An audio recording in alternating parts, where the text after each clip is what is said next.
Welcome back to ILTV on the Hour. I'm Davos Klein, coming to you live from Israel with all of the biggest headlines from across the region. It's currently 7 a.m. in New York and 2 p.m. here in Israel. Let's jump into all of the latest developments at this hour.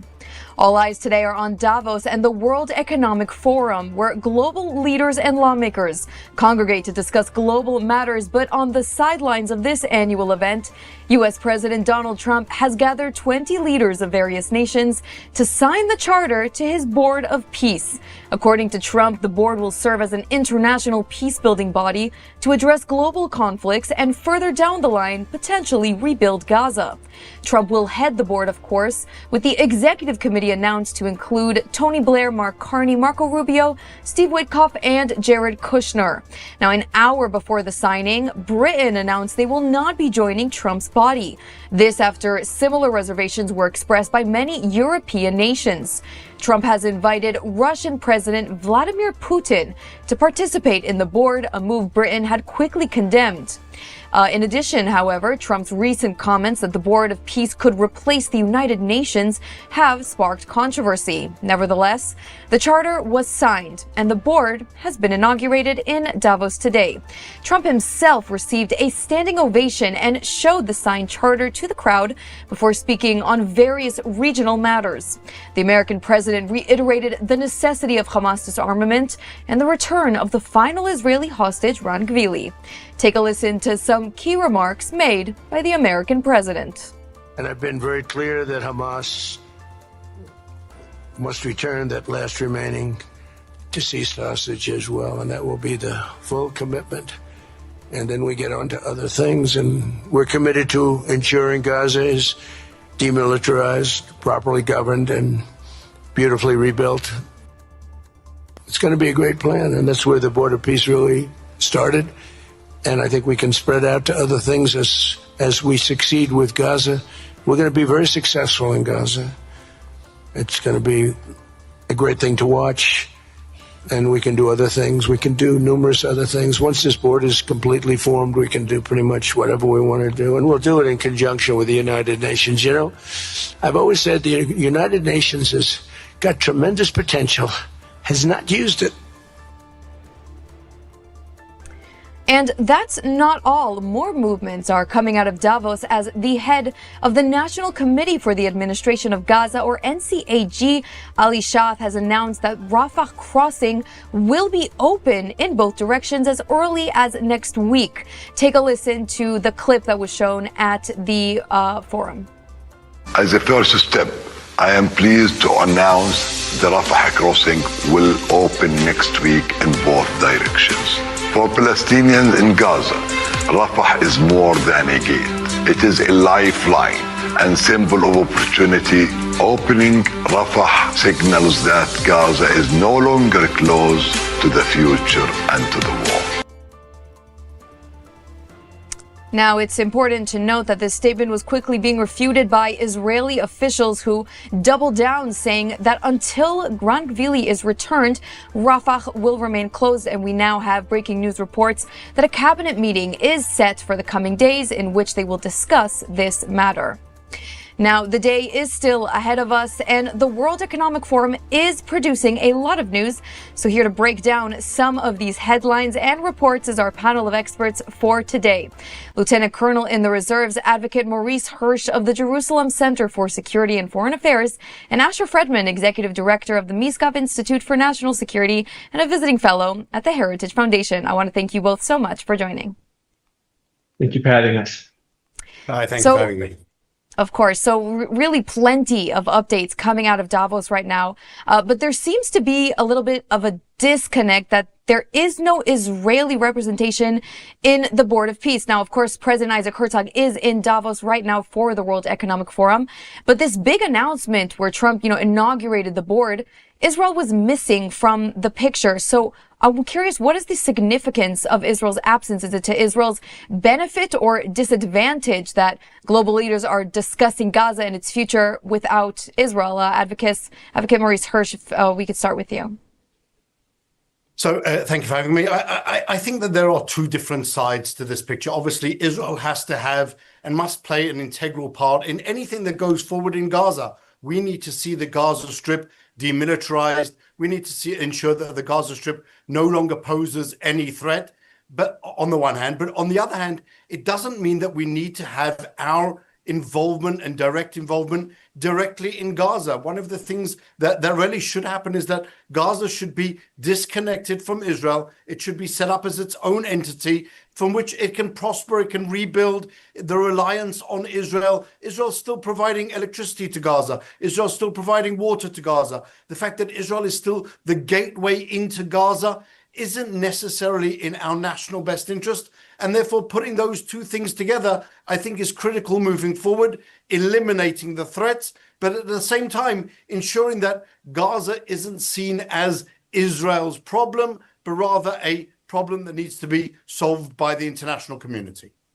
Interesting, because the assessment right now in Israel, at least, is that there's not really a body who can effectively disarm Hamas that isn't the IDF. I mean, the IDF in Israel will have to be involved at some capacity or the other, because all of these promises of Gaza's future are contingent on the disarmament of Hamas, which they have claimed that they wouldn't do so. Asher, what are your thoughts on all this? But Israel's primary interest in Gaza is to prevent Gaza from once again becoming a severe strategic threat to the state of Israel. And in order to realize the Board of Peace and President Trump's vision for Gaza without Gaza once again enabling Hamas to rebuild itself and to once again threaten Israeli communities, there's going to have to be very close coordination with Israel, whether it goes through Israeli checkpoints. Israel is going to have to be intimately involved in every aspect of what's coming in, what it's being used for, where it's being placed, like it or not. Now, the one problem is that Israel's not on the stage there deciding the Board of Peace. A deeper problem is that some of these countries don't even have formal relations with Israel. Now, of course, there are all kinds of back channels and track twos and open discussions that are happening. But I would say the first step for countries that want to be actually involved in the Board of Peace should be having full open relations with Israel, because full open discourse with Israel is going to be critical for realizing the goal of the Board of Peace. By the way, I don't think it was an accident that the first two countries who were invited to sit with President Trump at that signing of the charter were Morocco and Bahrain, two of the original partners of the Abraham Accords, countries that normalized ties with Israel under the auspices of President Trump. Mm-hmm. And, I actually want to tie that into the report that we actually gave about the Rafah crossing, because this is an example of Israel not being there in Davos to, sort of draw any red lines. So obviously it's crucial that cooperation with Israel is important in order to achieve these goals in Gaza. But when it comes to the World Economic Forum in Davos and all of these grand announcements that President Trump is giving with his Board of Peace sitting right behind him, does the Trump administration hold significant enough authority to actually move ahead with these plans, or are these sort of just grandiose sort of empty statements, Maurice? Well, I think, like you clearly said before, that really the gateway into opening Gaza, it isn't opening the Rafah crossing. The gateway into opening Gaza is to ensuring that Hamas is eliminated. At the moment, what we're seeing of the different boards and executives and committees that have been set up, you have one committee, which is the International Stabilization Force, which at the moment is a general without any soldiers. That is something which is going to, obviously, we're going to have to fill that with content. We're going to have to make sure and ensure that Hamas is A, disarmed, B, disbanded, C, prevented from reforming in any other context. There are all types of arguments and reports coming out that Hamas has agreed to potentially give up some of their arms in return for recognition as being a political movement rather than an armed militia. This is something which obviously should be entirely rejected. Hamas as a genocidal ideology should not be allowed to exist in any way, shape, or form. It's like saying that we're going to disarm the Third Reich, but we're going to leave the idea of Nazism in place. That cannot go together. And really anything about opening the Rafah crossing has to be contingent on the immediate return of Ran Gavili, and with the disarmament and disbandment of Hamas. Anything else in that direction is, I think, somewhat of wishful thinking. And as Asher said, not only are some of those members of these committees do not have open relations with Israel, some of them are openly hostile to Israel, like Turkey and Qatar, and their goal is to ensure the survival of Hamas. So all of these, as they were, bumps in the road, which are there to undermine President Trump's vision will need to be ironed out. But it's something that at the moment is really a non-starter going forward, apart from great ideas without practical implementation on the ground. That's definitely the feeling that we're getting coming out of with all this news coming out of Davos at this point. But I actually want to bring in the NCAG, the Committee for the Administration in Gaza, and their efforts to sort of help disarm Hamas. They would be acting inside Gaza. And they're the ones, of course, who came out with the announcement that the Rafah crossing would be open, something that Israel has denied, but now said that they would discuss in a cabinet meeting. And it doesn't seem like this is a body that is interested in disarming Hamas effectively if they're willing to associate with the so-called disarmament, but letting Hamas remain a political body, which is still remaining in power. And whether they say they're disarmed or not, the power that Hamas will hold in the Strip is simply not sufficient enough to secure Israel's borders. Asher, I'd love to get your thoughts on that and on this Committee for the Administration of Gaza in general. Is this a body that we can trust and work with? You have these, as Morris pointed out, you have these committees and various boards and various constructions. But at the end of the day, currently, Hamas has 40,000 armed fighters on the ground. They are fully in control of Western Gaza de facto. Now, there are all these creative ideas, right? Hamas fighters could be integrated into the Gazan police forces or Gazan security forces. And then they give up their Hamas Klitschnikovs and they get Gazan police Klitschnikovs. And in the morning, they put on their Gazan police hats. And only at nighttime, they put on their Hamas hats. All these kinds of fictions and then you have massive amounts of cement or construction materials or fiberglass or generators or electricity or electronic components coming into the Strip for reconstruction. And as long as Hamas still controls the ground, they'll tell that truck driver carrying the cement, okay, you drop off half of your cement by the hospital, but the other half of the cement goes 500 meters away where don't tell anybody we happen to be rebuilding another tunnel. And whatever the intentions of this technocratic committee, they have no ability to prevent that. So the only way to prevent that is really to fully disarm Hamas, demilitarize, de-radicalize the territory. We have to remember the yellow line in many parts of Gaza is 1.5 kilometers, 2 kilometers from the Israeli border. If there is a fake disarmament and Hamas retains its ability to act, it'll be a 5-minute truck drive, a 3-minute motorcycle ride to the border where, God forbid, it could carry out another attack. So disarmament, demilitarization, and frankly, de-radicalization are key necessary components for any kind of better future for Gaza. Mm-hmm. And when you mention, the de-radicalization as well as disarmament and demilitarization, how it doesn't seem like there's any solvable solution at this point on the table, because it really feels like the only body that can get this done is the IDF if the NCAG is going to be compromised in the same way that we've seen, by the way, from UN relief agencies like UNRWA, who have also been compromised by Hamas in the entire time that they have been operating in the Gaza Strip. There doesn't really seem to be a way out to move forward. Maurice, you're an expert on Palestinian affairs, and you're very well connected with the indoctrination going on in the Gaza Strip. How crucial is it at this point that Israel come in and take care of that component before moving on to reconstruction? So I think that obviously is a critical element in any plan for the Gaza Strip. It's not only taking away the weapons, it's a combination of desire and ability. The ability is the weapons. They take their weapons and they murder Jews. If you can take away their desire to murder Jews, which is the denazification, the de-radicalization, changing the entire school curriculum, obviously never allowing the Palestinian Authority or any of its branches or any of its organs to ever set foot again into the Gazan education system, is a critical factor going forward. It means dismantling any type of involvement of the Palestinian Authority in education in the Gaza Strip. And there are alternatives. And some of those alternatives are already on the table. It's adopting, for example, a school curriculum put out by the UAE. These are curriculums which have taken tremendous steps forward in the last 2-3 decades.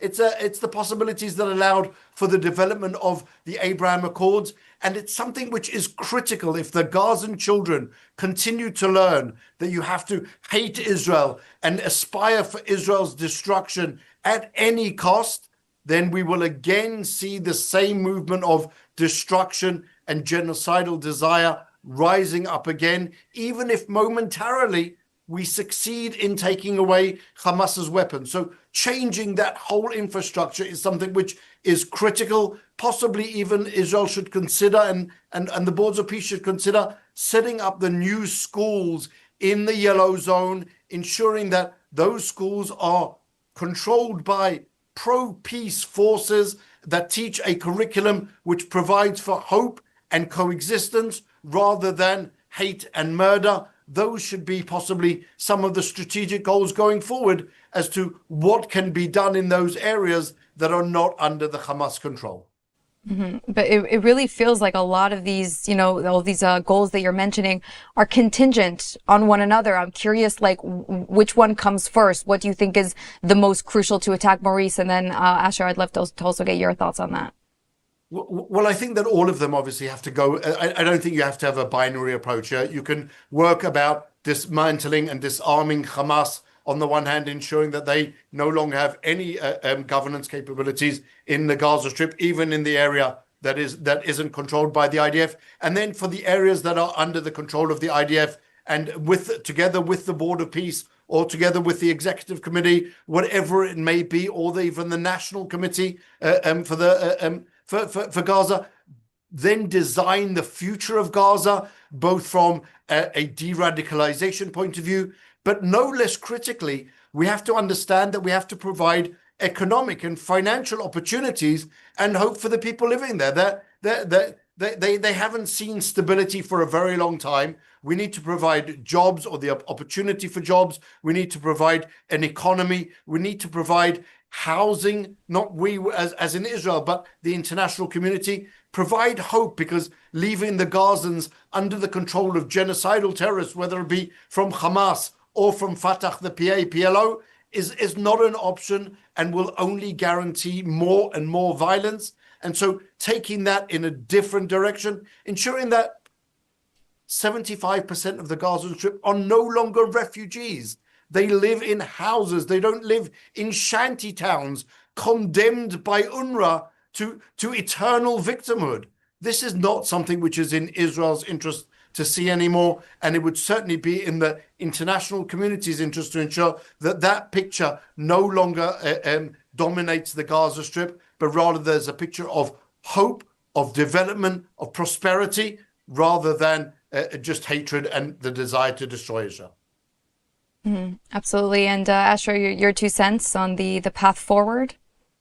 So first of all, it's important to point out that there are people, certainly President Trump and some of the people affiliated with the various executive committees, advisors to the Board of Peace, who are truly committed to Israel's security and committed to a more peaceful future for Israel and for Gaza. And it's important to recognize that. But as always, the devil is in the details. And I think the sequencing is indeed very important. We should, before we see massive reconstruction, certainly the influx of dual-use items, we need to see, is Hamas going to give up its weapons or not? Will they, I think Morris's suggestion of a new school curriculum, will they accept a new school curriculum based on tolerance and peace or not? Will we give up this idea, if we're going to rebuild Gaza, then there should obviously no longer be refugee camps or refugees in Gaza, right? This idea that most of the population in Gaza is just waiting to return to cities in Israel is part of what maintains this genocidal desire to carry out terror attacks on October 7th, was this idea of returning to Israel by the former refugees. So I'll have to see, are the people of Gaza, the Technocratic Committee, are they willing to give up this idea of refugee camps, of refugees? Are we going to get the maps of the tunnels? When I was serving in Gaza about a month ago, I was on a base less than a mile from the border, and Hamas was looking for one of the murdered hostages, and they knew there was a tunnel in the area, and they were looking for the entrance to that tunnel. And Israel didn't know about that tunnel. So we know there are Hamas tunnels that Israel does not know about, that still exist less than a mile from Israel's border.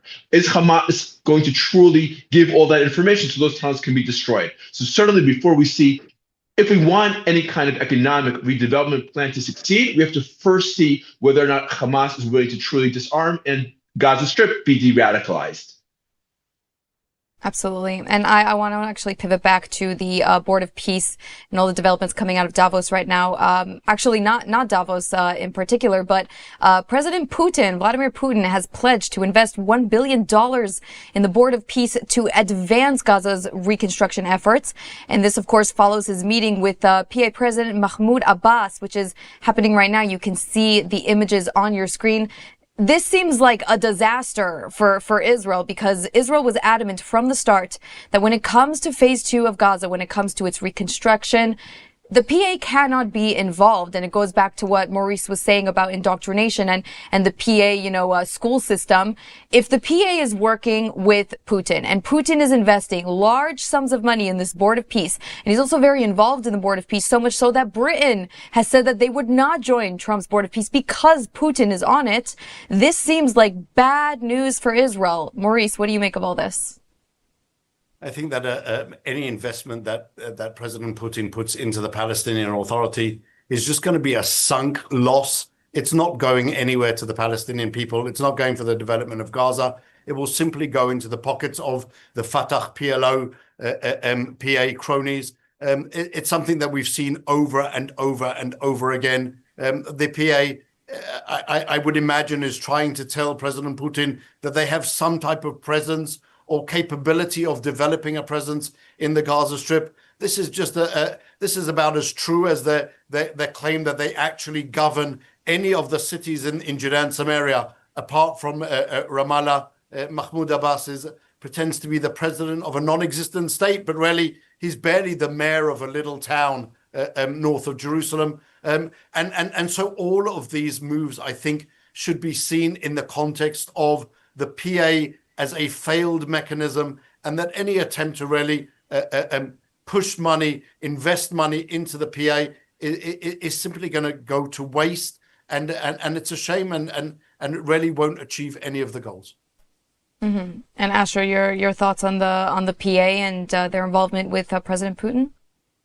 Well, we've seen most of the Arab Gulf states cut their funding to the PA because they, as Morris pointed out, they realize the PA is ineffective, is corrupt.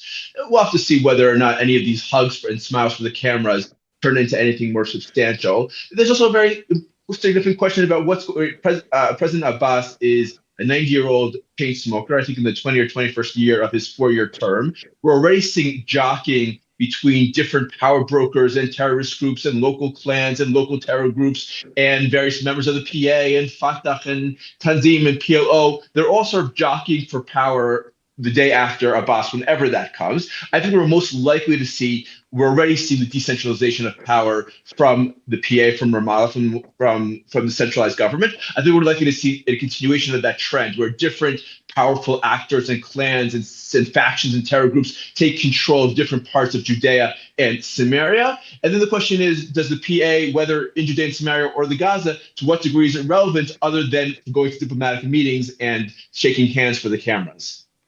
Mm-hmm, absolutely. And there's definitely a lot of more developments that are coming out that are all tied in together. But we are almost out of time, and we do have to kind of wrap up and reach our closing remarks. Are these fateful days for the region? Are all of these, statements and sentiments coming out of Davos, whether it be from Trump or from other various leaders in this Board of Peace, are we going to see relevant, significant change in the coming weeks? What do you both think, Maurice, if you can start?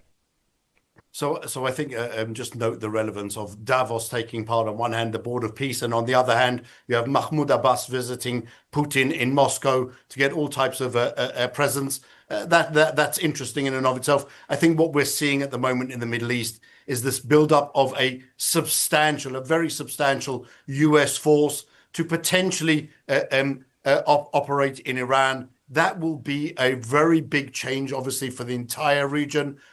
Iran's ability to then fund to the tune of $1 billion Hezbollah and Hamas and the Houthis and the Iraqi rebels. This will be something which can possibly be neutralized and allow the area to move on to a different stage where the ideas of the Abraham Accords of peace for the sake of peace, rather than allowing some or the next Palestinian dictator to dictate to the rest of the region what it will look like, who will be friends with whom, who will have peace and relations with whom, is a different story. And that is a change that we are truly, I think, seeing in the coming weeks, in the coming months. And there is going to be, I believe, a substantial change. Do you believe that the Abraham Accords will be expanded in the coming period? Is that what you're saying?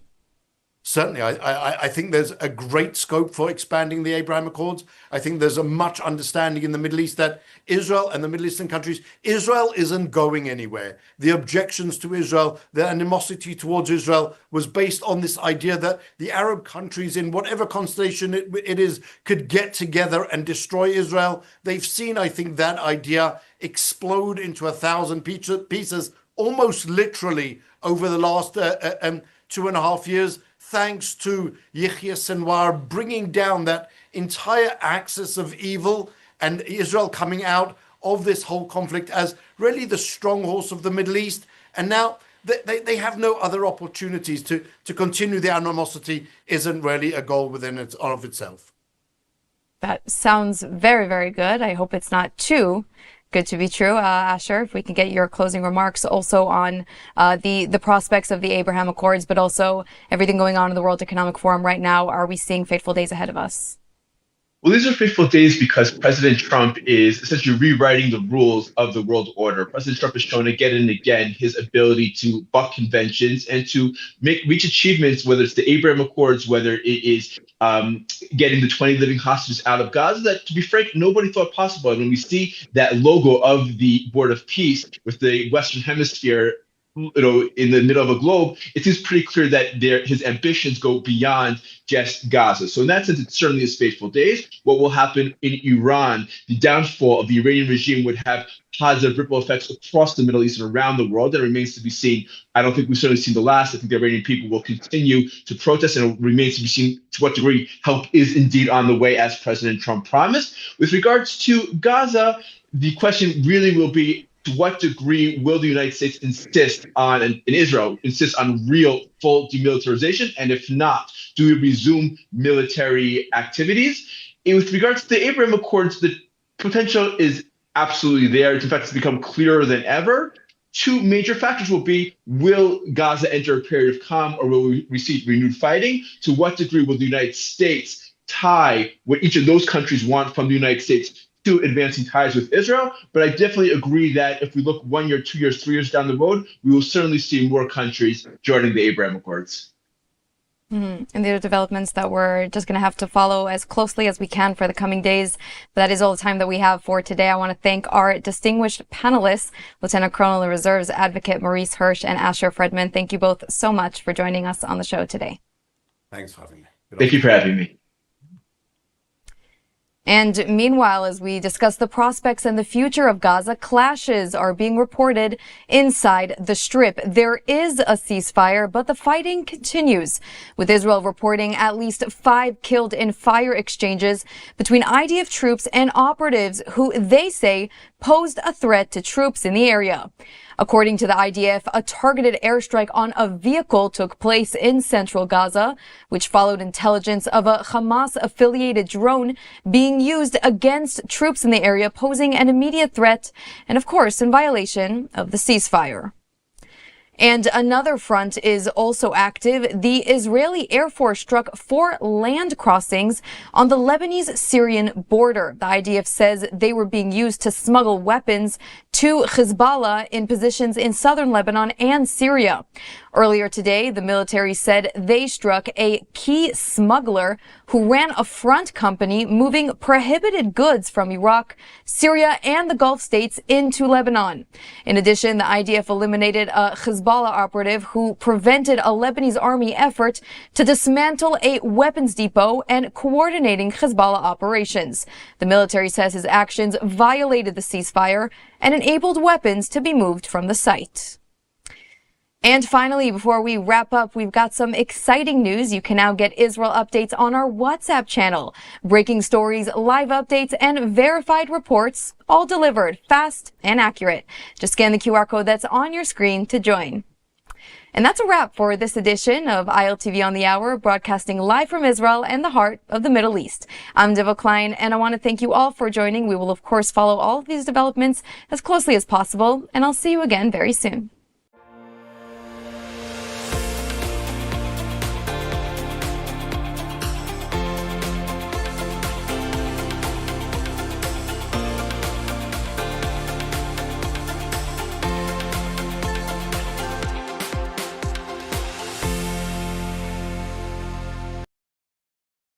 Imagine earning your master's degree on top of Mount Carmel, where forest meets sea and where every day brings a new cultural, academic, and personal adventure. This is the multi-experience at U Haifa International. Here, students from around the world live and learn together in Israel's most culturally diverse city, meeting new people, discovering new perspectives, and shaping their own Israel experience. There's people from different countries, from different religions and different languages. Somehow we are all very similar. At U Haifa, academics meet real life. You don't just study, you experience Israel up close, explore Haifa's mountain ocean city life, and build global friendships that last a lifetime. It's not just a degree, it's an experience. It opens your mind, your network, and your world. U Haifa International. Master your mind, live your Israel experience.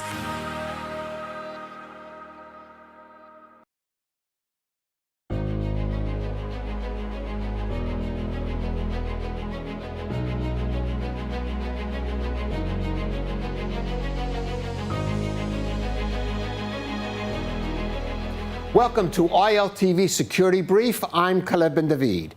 Each week we focus on the latest developments in security and defense relating to Israel and the Middle East, impacting on this region and beyond. And we start with our top items of the past week. The death toll in Iran reportedly topped 16,000 amid a brutal crackdown on street protests by the regime's security forces. Iranian leaders blame Israel and the U.S., especially President Trump, for fomenting the uprising. The U.S. military boosts its forces in the region as the aircraft carrier Abraham Lincoln heads to the Middle East amid speculation of an American attack on Iran. Iranian officials threaten all-out war against the U.S. and Israel if the Supreme Leader Ayatollah Khamenei is targeted.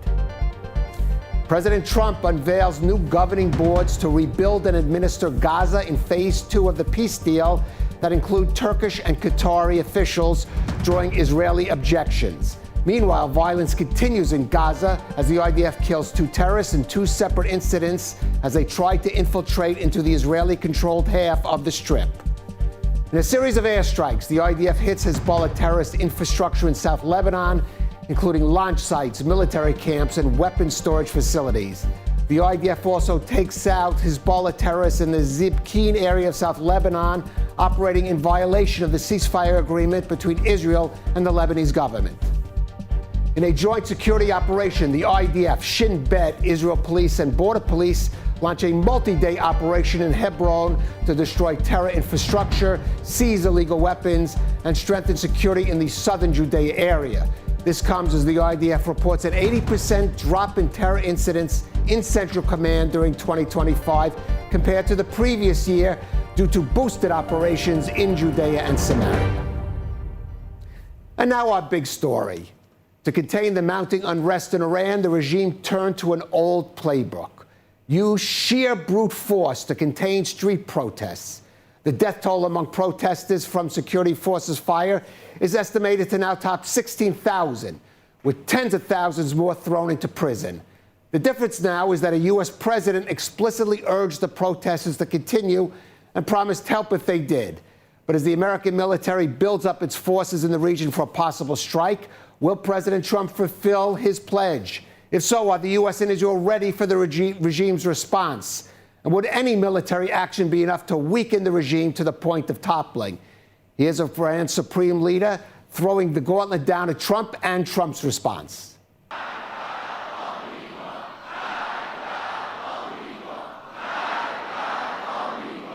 در گذشته وقتی فتنه‌ای از این قبیل که خب داشتیم فتنه‌های متعددی داشتیم در کشور اتفاق می‌افتاد، غالباً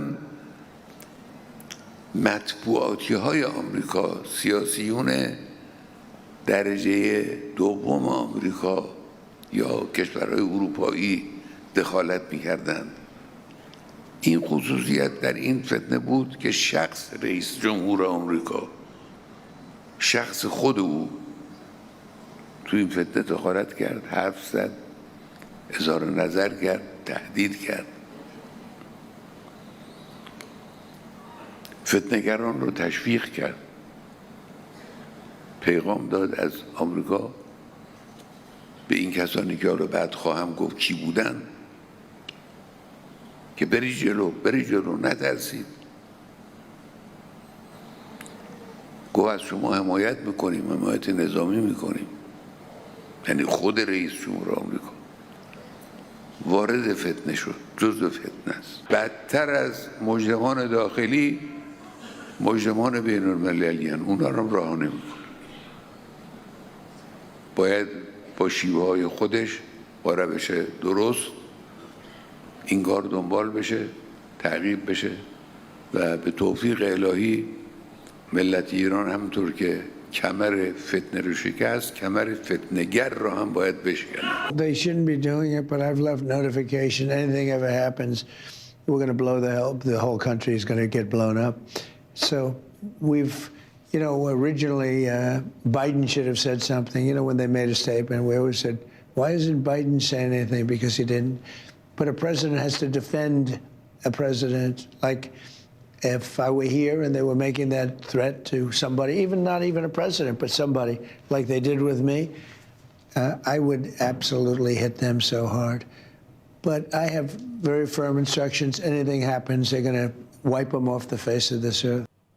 And joining us now for more is Reserves IDF Lieutenant Colonel Jonathan Conriquez. He's the former IDF International spokesperson. He's now a senior fellow at the Foundation for the Defense of Democracy. Jonathan, thank you so much for joining us. Thank you. Well, we just heard from the Supreme Leader and President Trump. As the saying goes, this time it's personal. This kind of exchange, does you think it bringing us any closer to, for example, a U.S. military action against Iran? I think it adds to the strategic ambiguity of what the U.S. is going to do, what President Trump is going to order. And I think that the most important parts are the location of military assets, U.S. military assets and capabilities in the region, which have been building clearly over the last few days. And I think that within a matter of days, maybe a week, the U.S. will have all that it needs in position to take meaningful action against Iran, which I personally believe is coming. All right, well, let me ask you, what kind of action could we expect? It does seem as if at this stage, perhaps the U.S. won't be targeting Khamenei himself personally, though we never know with President Trump. But what kind of action do you anticipate? Well, at this stage, I think that the U.S. will have a pretty wide availability of different tools and different actions. I don't think that we will see a Maduro operation because it is much more difficult to get into Iran and get beyond layers of defense in order to actually apprehend a leader. So I would put that aside. And I don't think that we're going to see ground units. I think that we will see eventually standoff fire from aerial platforms, from naval platforms that will hit specific targets that are related to the oppression of the Iranian people. The Basij headquarters, the IRGC headquarters, and other key nodes of command and control, and really the centers of power of the Iranian regime, the same forces that have been basically mowing down Iranians on the streets. We're looking at everywhere between 8 and 15,000 people, depending on different reports. It's very difficult to get information out, but we know that thousands have been murdered, mowed down on the streets.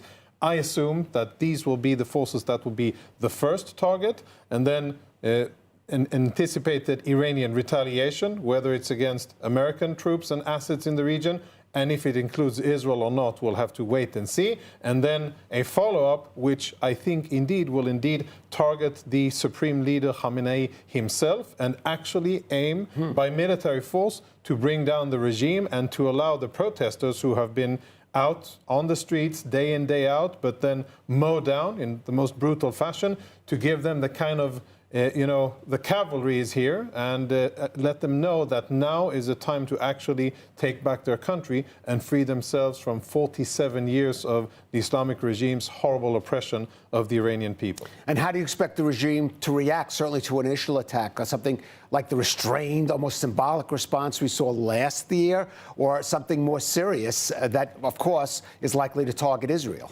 Well, I think that the U.S. and probably also Israel will be watching that very closely, watching for the indicative signs of opening of silos, preparation of launching of ballistic missiles, and anything that will be indicative of Iranian intentions to fire towards Israel or to fire towards major U.S. assets. If that happens, Israel and the U.S. will have capabilities at hand in order to preempt that. So I don't know exactly what the Iranians will do. I think they have a pretty limited toolbox available, as opposed to a year and a half ago, 2 years ago, we would have been talking about, the entire region, about Hezbollah, Hamas, the Houthis, and proxies in Syria. But today they're left with missiles and the IRGC and perhaps overseas attacks, none of which are going to save the Iranian regime from what is coming, what I believe is coming, and that is an onslaught on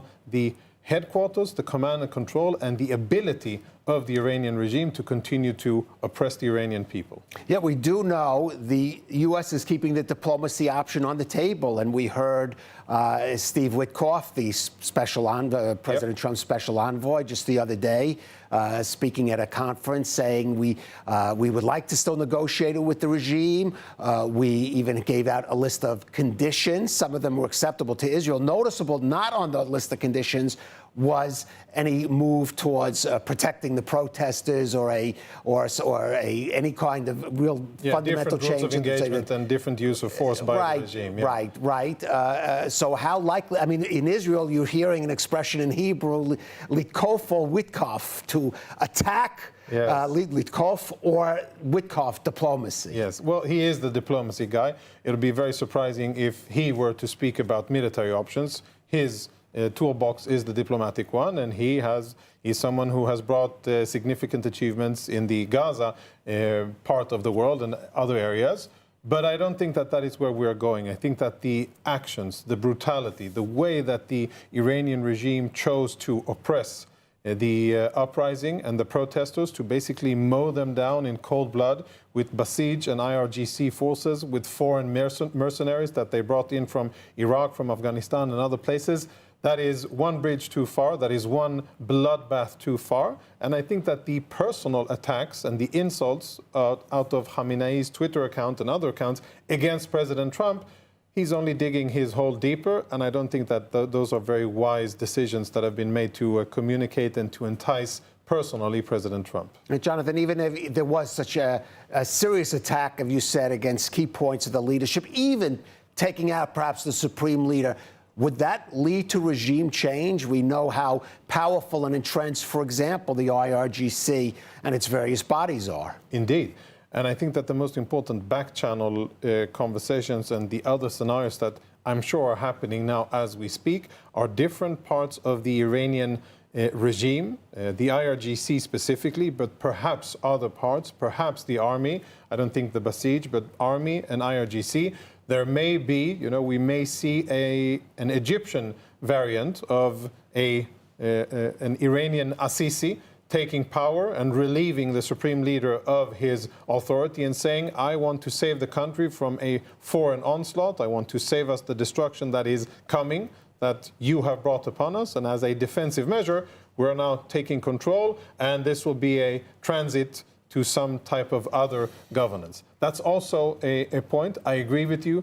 The Iranian regime is entrenched. It is brutal. It has had a lot of time to build an oppressive system that is very powerful and still effective. They came close to breaking, but when that came, they simply notched up the violence, used basically tools of war, machine guns and assault rifles, and mowed down their own people on Iranian streets. That is how desperate they were, which I think is indicative of how weak they really are when they resort to that level of violence. So bottom line, yes, powerful, yes, very varied, and there are different centers of power in the Iranian regime. I wouldn't rule out a scenario of a general or some other strong man that will come in and say, let's save us the trouble of an Iraq scenario or a Libya scenario, and let's transition into something that is a different type of regime, and let's not go all the way of having to have, mayhem and anarchy on the streets, which could follow if kinetic force is applied on the centers of gravity of the Iranian regime, and then the people take over. That could become very messy.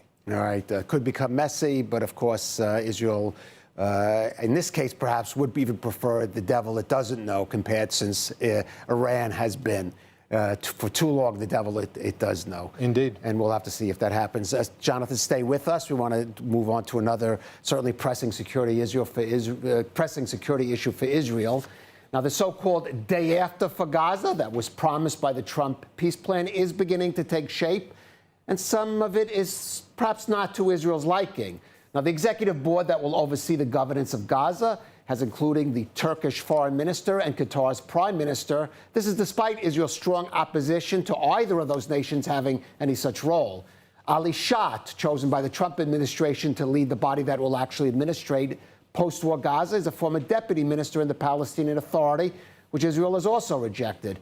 And these moves are being made without any clear sign yet that Hamas plans to lay down its weapons. That's a clear precondition for phase two to proceed. Now, Prime Minister Netanyahu has agreed to join Trump's board of peace of world leaders that will sit above these bodies. But at the Knesset this week, he did publicly acknowledge Israel's differences with the U.S. over Gaza. כן, ואני רוצה להדגיש עוד משהו. חיילים טורקיים וחיילים קטרים לא יהיו ברצועה.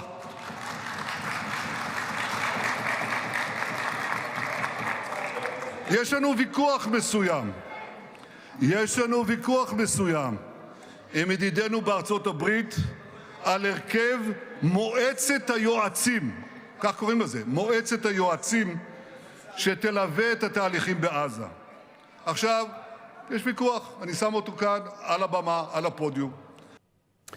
Jonathan, a rare acknowledgement publicly of the prime minister of a difference with the Trump administration, but perhaps some say moving the goalpost. Now it's no Turkish Qatari officials, though he acknowledges the differences. How serious a disagreement is this now between Prime Minister Netanyahu and President Trump over the governance of Gaza? I wouldn't know how serious the disagreement between the two leaders are, but I would say that between total victory and the completion of the goals that Israel, the Israeli cabinet, 2 years and a few months ago set forward to achieve, the complete destruction of Hamas, relieving them of control of the Gaza Strip and getting back all of the hostages, which was added later. Out of those 3 goals, only one has been achieved, almost achieved. We're still waiting for the body of Ran Gvili. Right, and you're still, I should note, you're still wearing the hostage pin, as Ran Gvili has still not been, his remains have not been returned. I mean, the suffering of those families won't end when the bodies come home. So I don't know when I'll take it off, but I think definitely until Ran Gvili's his body's returned home, I think I'll continue to wear it. But the difference, the abyss between what Israel wanted to achieve, set forward to achieve, and what we have today is, I think, hugely understated in what the Prime Minister said. This is not total victory. This is not Israel in control and in the driving seat of the situation. This is foreign hostile nations that are now in our backyard, and they've gotten a key from another landlord, and that is the United States of America.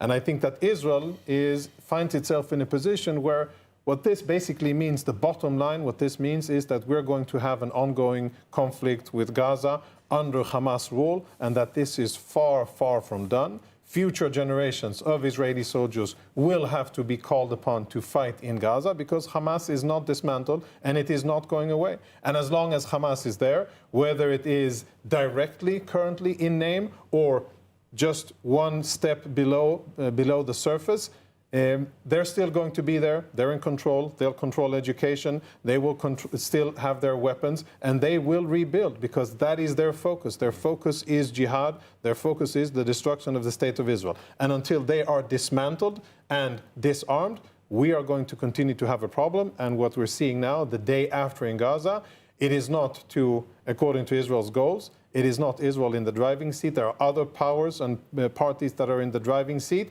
And it does not at all compute with the goals that Israel set forth to achieve after the massacre of October 7. Right, and you talk about Israeli soldiers having to continue to operate, to fight in Gaza, but there is a difference because there is this alternative sort of administration being set up, and you hear concern that what is developing in Gaza is a so-called Hezbollah model, where, for example, Hezbollah was operating under the cover of a Lebanese government or a pseudo-Lebanese government that did limit to some degree Israel's actions.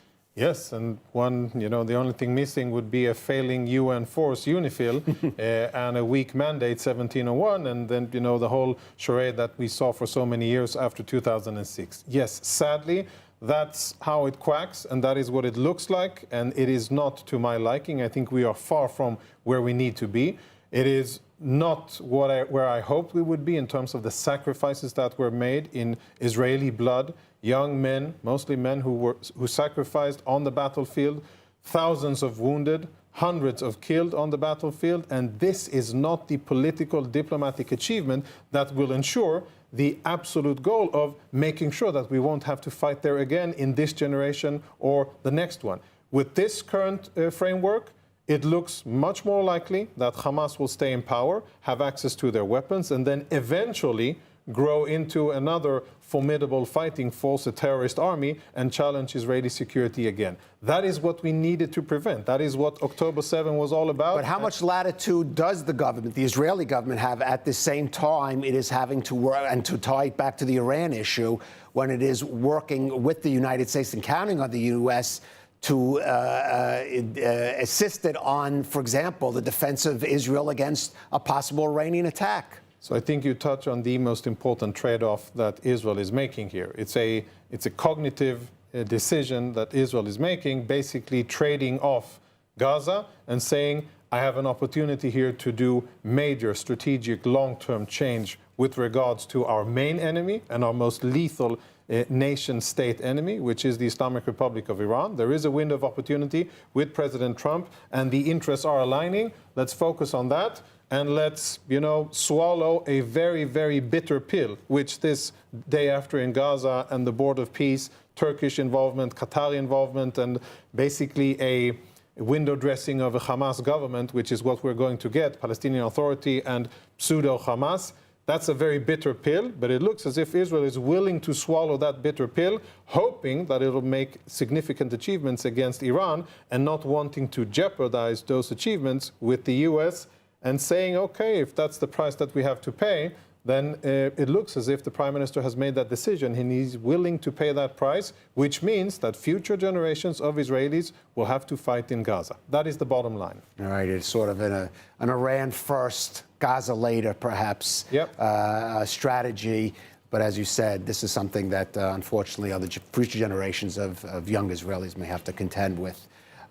Jonathan Conricus, thank you so much for joining us on our ILTV Security Brief. And now a final word. In 1991, I served a month's IDF reserve duty in the Gaza Strip, guarding the Israeli settlement block at Gush Katif. By the end of my service, I concluded it had been a mistake to establish Jewish communities in a near indefensible position surrounded by a crowded territory of nearly 2 million Palestinians. Now, I returned to Gaza in 2005 as a journalist to witness the final days of the IDF pullback from the Strip, including the evacuation of some 9,000 civilian communities. And while I understood the logic of the disengagement, to withdraw the IDF from Gaza without sufficient security arrangements in place again seemed to be a hasty move made without sufficient forethought. In both cases, short-term political considerations seem to have been given priority over well-thought-out strategic planning when it came to making these key policy decisions. Now Gaza's future is again at a turning point, with President Trump's appointment of a Board of Peace and a National Committee for the Administration of Gaza that will oversee the reconstruction and governance of the territory. The inclusion of Turkish, Qatari, and Palestinian officials who are associated with the Palestinian Authority on these bodies has rightly drawn objections from the Israeli government. But it has to be said, the Trump administration's steps in Gaza are a direct result of Israel failing to put forward its own day-after plan for the Strip, its own program to establish some kind of viable post-war administration that would be able to carry out its key aims of disarming Hamas and de-radicalizing the Palestinian civilian population. Now, this created a policy vacuum regarding Gaza's future that the U.S. has rushed to fill in this case with measures that in some degree run counter to Israel's security considerations. This is the result of an Israeli government that once again put domestic political considerations ahead of serious strategic planning, with Prime Minister Netanyahu trying to avoid a coalition crisis with far-right members of his government who were pushing unrealistic solutions for Gaza in place of making the sometimes difficult but necessary decisions that would have best ensured the future of the state. And now it is too late to rewind the calendar. As one senior U.S. official reportedly said, referring to Netanyahu's objections over the inclusion of Qatar and Turkey, Gaza is our show now, not his. Israel is certainly not likely to press President Trump too hard in Gaza when it needs critical U.S. assistance in dealing with the developing situation in Iran and the threat of another possible attack by its regime. So one can only hope, then, that the Trump administration and successive U.S. governments demonstrate the necessary strength, wisdom, and patience needed to fulfill the pledges of its peace deal, to fully disarm Hamas and end the indoctrination of hatred towards Israel that has bred generations of terrorists in Gaza. But this time around, it will also require this Israeli government and the ones that follow to finally fashion a Gaza policy that is built around clear-eyed assessments of reality rather than the wishful thinking that characterize both the right and left wings of the Israeli political spectrum, and a focus on genuine security needs rather than on domestic political considerations. Only in this way will Israel be able to provide the necessary guidance and assistance, both diplomatically and militarily, in a true partnership with the U.S., one that seeks to rebuild and recreate Gaza in a way that will ultimately prove beneficial for both Palestinians and for Israelis. Thank you for joining us on ILTV Security Brief.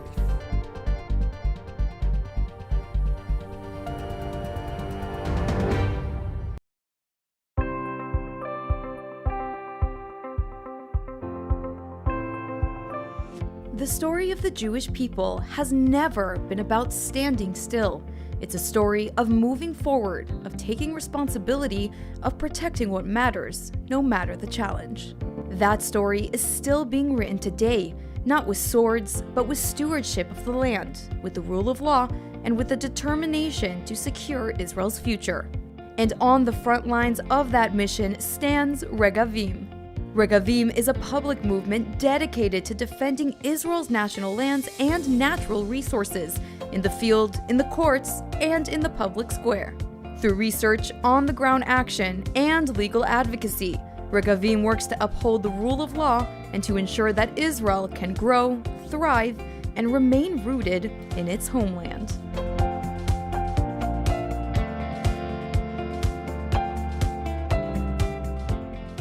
Step into the story of Israel's heartland with Blessed by Israel, where every purchase connects you to the land, the people, and the promise. Taste the sweetness of the promised land in their delicious honeys, or wear the story of the land close to your heart with the stunning Special Places of the Land necklace. Behind each product is a family, pioneers living in Judea and Samaria, crafting beauty and goodness from the soil of the Bible. When you buy their creations, you're not only receiving something extraordinary, you're investing in Israel's future, helping small businesses thrive and communities grow strong. Join a movement that celebrates faith, resilience, and hope. Visit blessedbyisrael.com and use ILTV's special code BLESSISRAEL, that's BLESSISRAEL, at checkout for 10% off on your first order. Israel in English, reporting from the ground where it happens, as it happens. An authentic, trusted voice in daily Israel news.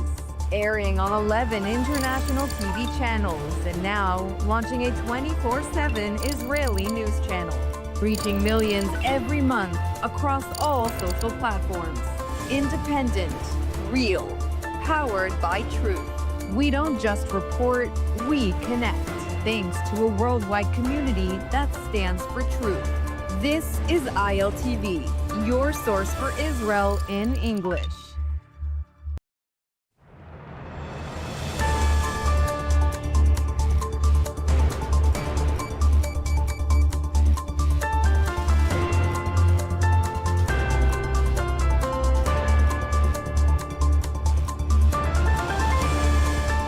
Welcome back to ILTV on the Hour. I'm Davos coming to you live from Israel, breaking down all of the biggest headlines coming out of the region. Here are the latest developments.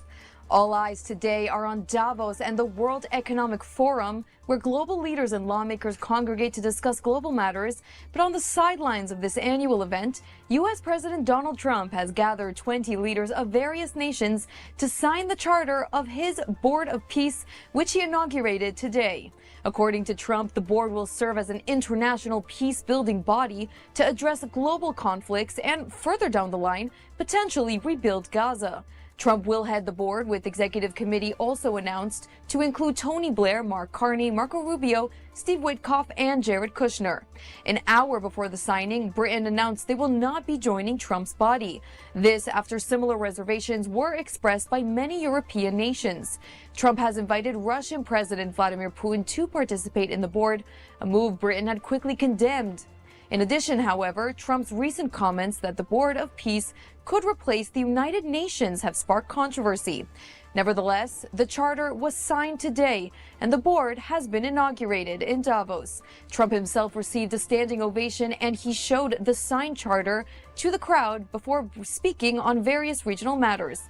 The American president reiterated the necessity of Hamas disarmament and the return of the final Israeli hostage, Ran Gvili. Take a listen to some of the key remarks made by the president. And I've been very clear that Hamas must return that last remaining deceased hostage as well, and that will be the full commitment. And then we get on to other things, and we're committed to ensuring Gaza is demilitarized, properly governed, and beautifully rebuilt. It's going to be a great plan, and that's where the Board of Peace really started. And I think we can spread out to other things as we succeed with Gaza. We're going to be very successful in Gaza. It's going to be a great thing to watch, and we can do other things. We can do numerous other things. Once this board is completely formed, we can do pretty much whatever we want to do, and we'll do it in conjunction with the United Nations. You know, I've always said the United Nations has got tremendous potential, has not used it.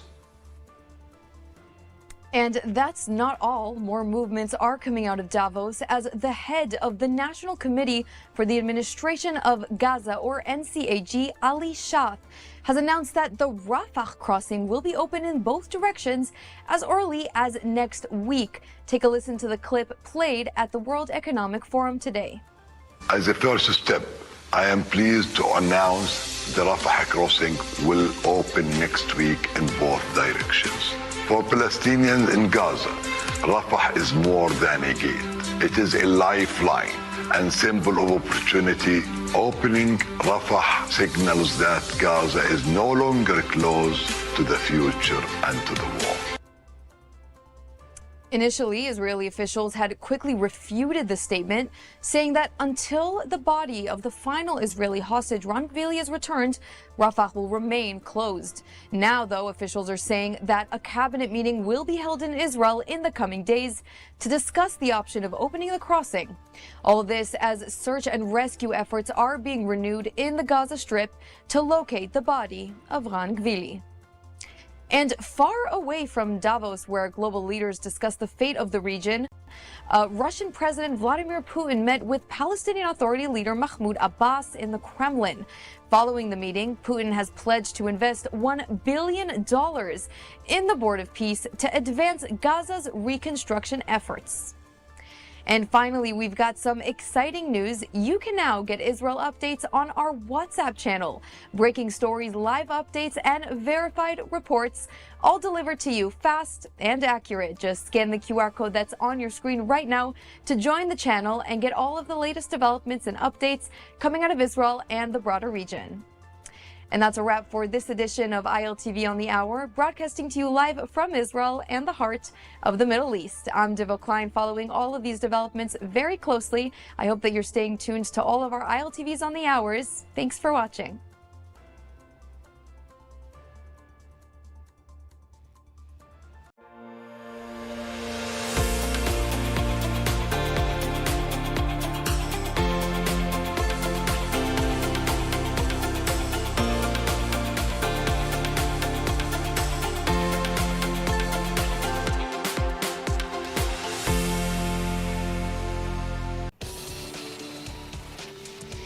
Welcome to ILTV's Israel Daily. I'm Sivan Raviv, and coming up in today's newscast. President Trump warns Iran of total destruction if it moves against him or the U.S. leadership. Prime Minister Benjamin Netanyahu joins Trump's new Board of Peace as pressure builds to move Gaza to Phase 2. And Israel begins the demolition of the UNRWA headquarters in East Jerusalem.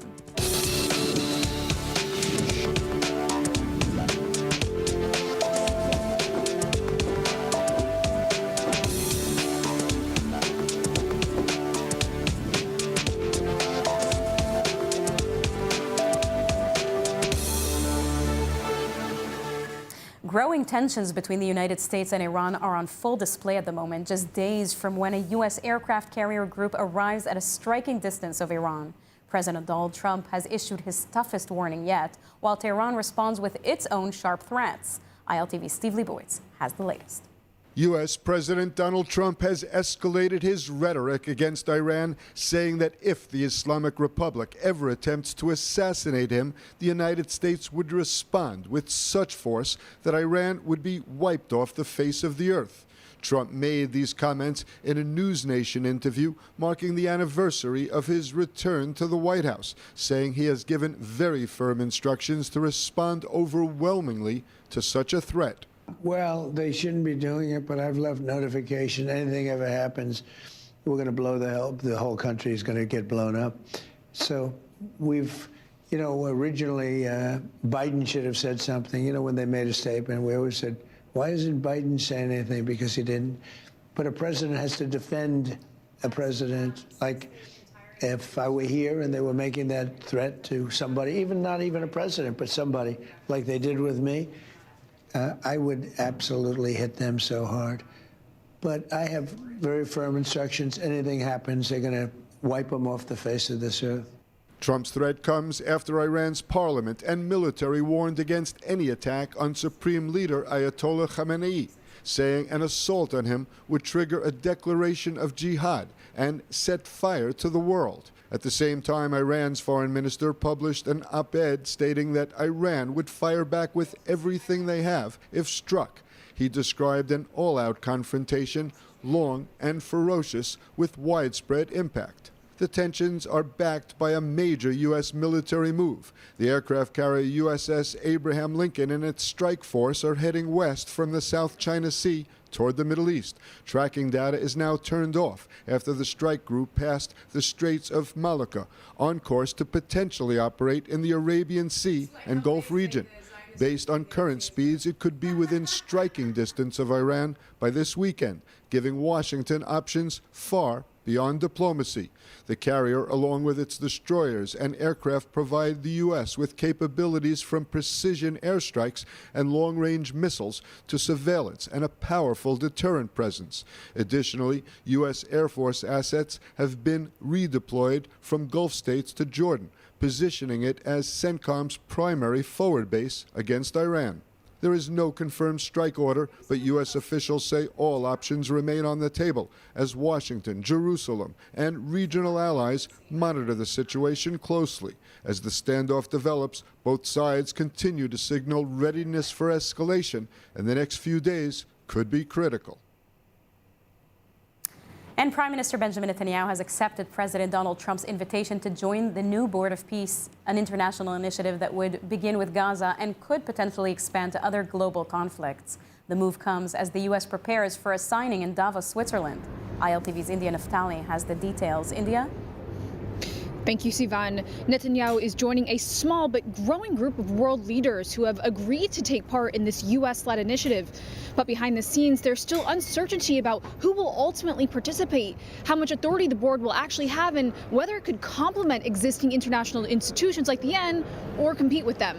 Prime Minister Benjamin Netanyahu has formally accepted U.S. President Donald Trump's invitation to join the newly created Board of Peace, according to a statement from his office.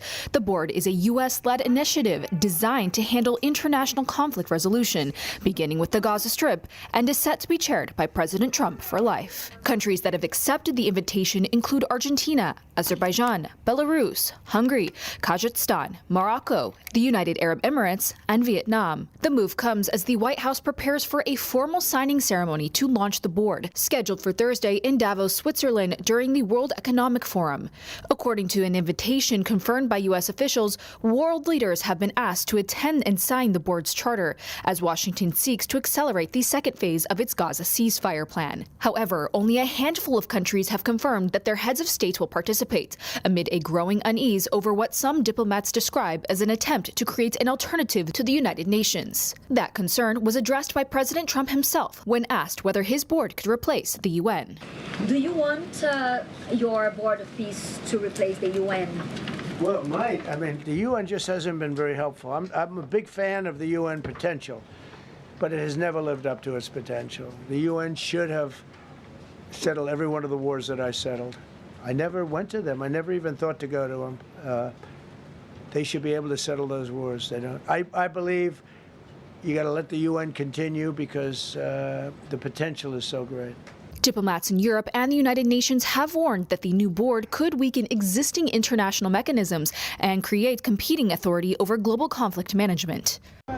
With the signing ceremony happening tomorrow, the Board of Peace is moving from an idea into a real-world diplomatic body. Whether it ends up working with existing institutions like the United Nations or operating as a separate framework for Gaza's next phase remains unclear, and it's certainly raised between Washington and Iran, and unprecedented rhetoric exchanged between the two. We're now joined by Professor Chuck Freilich, former Deputy National Security Advisor in Israel and professor at Tel Aviv and Columbia Universities, to help us understand what comes next. Thank you for joining. My pleasure. So Iran warned that any move against Supreme Leader Khamenei would trigger an all-out religious jihadi war. How serious should Israel and the U.S. take that threat, do you think? Well, I would take it quite seriously. I would take the potential Iranian responses to whatever action the U.S. may take quite seriously. Even if the U.S. launches a truly massive attack, and it's not yet clear that that will be the case, the president seems to be talking about a decisive blow.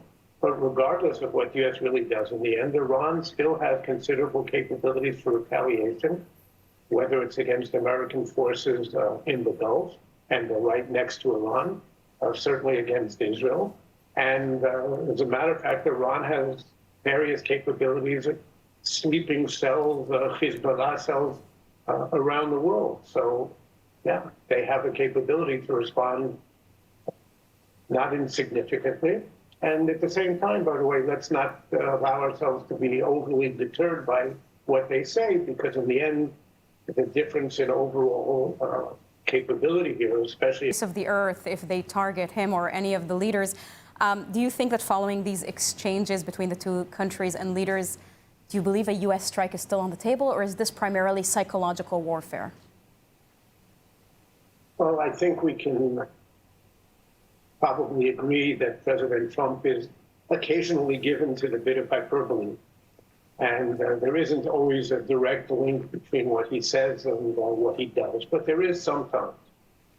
And he may have backed himself into a position, I don't want to even say a corner, but placed himself in a position where at this point he has to do something significant, first of all, because he promised it, and it would be a major disappointment, even a disgrace for him not to back up his commitment to the Iranian people, but also because there will soon be 2 American aircraft carriers in addition to all sorts of other capabilities in the region. So you have to ask yourself, what would the U.S. be concentrating such a massive capability for if it did not intend to do it, to do something? I think the real question here is the nature of the response, rather than whether there will be some response. And speaking now from the Israeli perspective, if the response is just some sort of limited one, which does not, let's say, at a bare minimum, significantly downgrade Iran's capabilities further, hitting the nuclear program some more, hitting their ballistic missile program, hopefully a lot more, then it's not clear that this whole thing is worth doing. And I don't know that anyone has an idea how you use air power to bring down a deeply entrenched regime like the Iranian. Now, from Israel's perspective, is this a moment of opportunity? Is Israel hoping the U.S. would in fact strike? What would be the better outcome? For the regime to crumble and to have a new Iranian regime, which hopefully we could go back to being on very good terms with, like we were with the Shah. So the hope is there.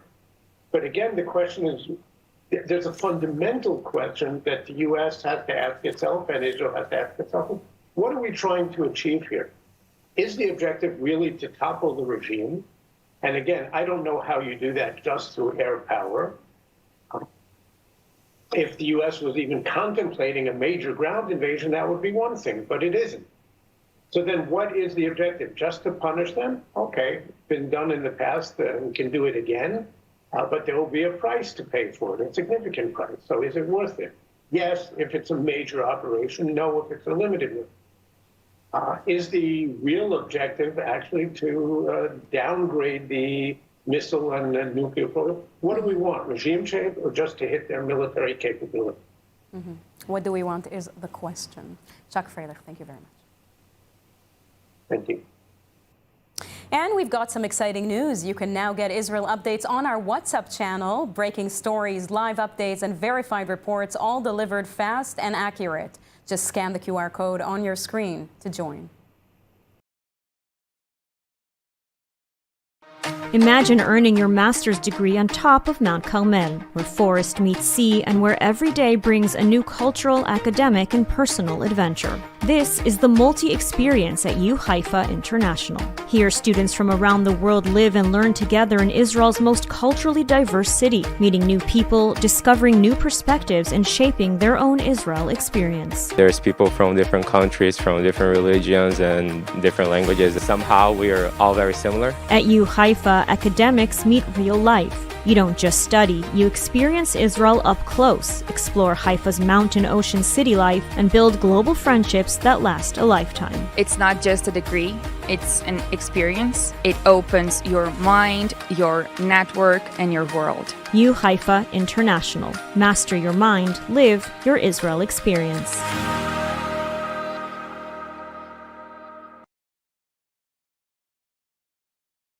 Israel has begun demolishing the UNRWA headquarters in East Jerusalem, a move the United Nations is condemning, but Israel defends as lawful and long overdue. ILTV's Mayan Hoffman reports. Israel on Tuesday began demolishing the East Jerusalem headquarters of UNRWA, sending bulldozers into the compound in the early morning hours and tearing down several buildings that once housed dozens of agency staff. The move follows years of escalating Israeli action against the organization, which Israel accuses of deep ties to Hamas, and of perpetuating the conflict by maintaining refugee status across generations. In late October 2024, the Knesset passed legislation banning UNRWA from operating on Israeli territory, citing security concerns and evidence linking agency employees to terror activity. Despite those laws, some UNRWA operations in East Jerusalem had continued in a limited capacity. Israeli officials say the headquarters itself had already been vacated and no longer qualified as a protected UN site. The United Nations sharply condemned the demolition, with Secretary General Antonio Guterres calling on Israel to halt the operation and restore the compound. Speaking to reporters, a UN spokesperson framed the move as an attack on the organization itself. UNRWA facilities are United Nations facilities. An attack on UNRWA is an attack on the United Nations. Israel's foreign ministry rejected that claim, stating that UNRWA had already ceased operations at the site and that the compound did not enjoy immunity. The ministry said the seizure and demolition were carried out in accordance with Israeli and international law.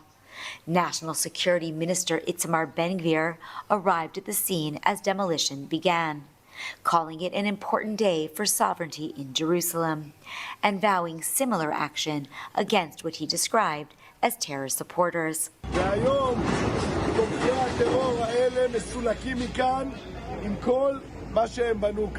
Israel has intensified scrutiny of UNRWA since the October 7, 2023 Hamas massacre, after evidence emerged that agency employees participated in the attack. Israeli officials say more than 10% of UNRWA staff in Gaza have documented ties to terror groups, and that agency schools routinely incite hatred and glorify violence. The IDF has also revealed a Hamas data center beneath UNRWA's Gaza headquarters, and says it has repeatedly targeted Hamas operatives using UNRWA facilities as cover. Freed hostages have testified that they were held in UNRWA schools and buildings during captivity. UNRWA supporters argue the agency provides essential humanitarian services and warn that dismantling it could worsen instability. Israel counters that no humanitarian role justifies cooperation with terror, and that aid must be delivered through alternative, accountable frameworks.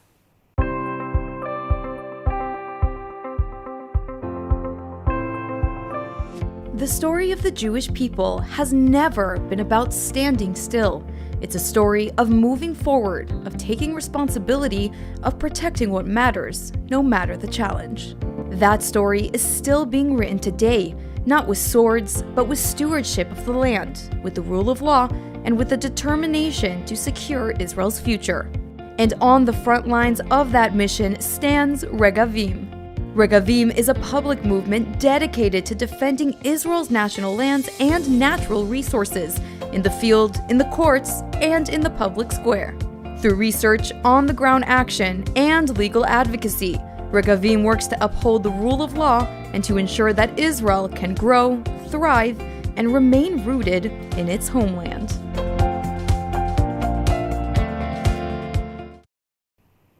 Israeli Defense Minister Israel Katz praised the strong and growing security alliance between Israel and Greece. Speaking Tuesday at a joint press conference with Greek Defense Minister Nikos Dendias in Athens, Katz said operational cooperation between the two countries is expanding and described joint military exercises as a force multiplier that strengthens the security systems of both Israel and Greece.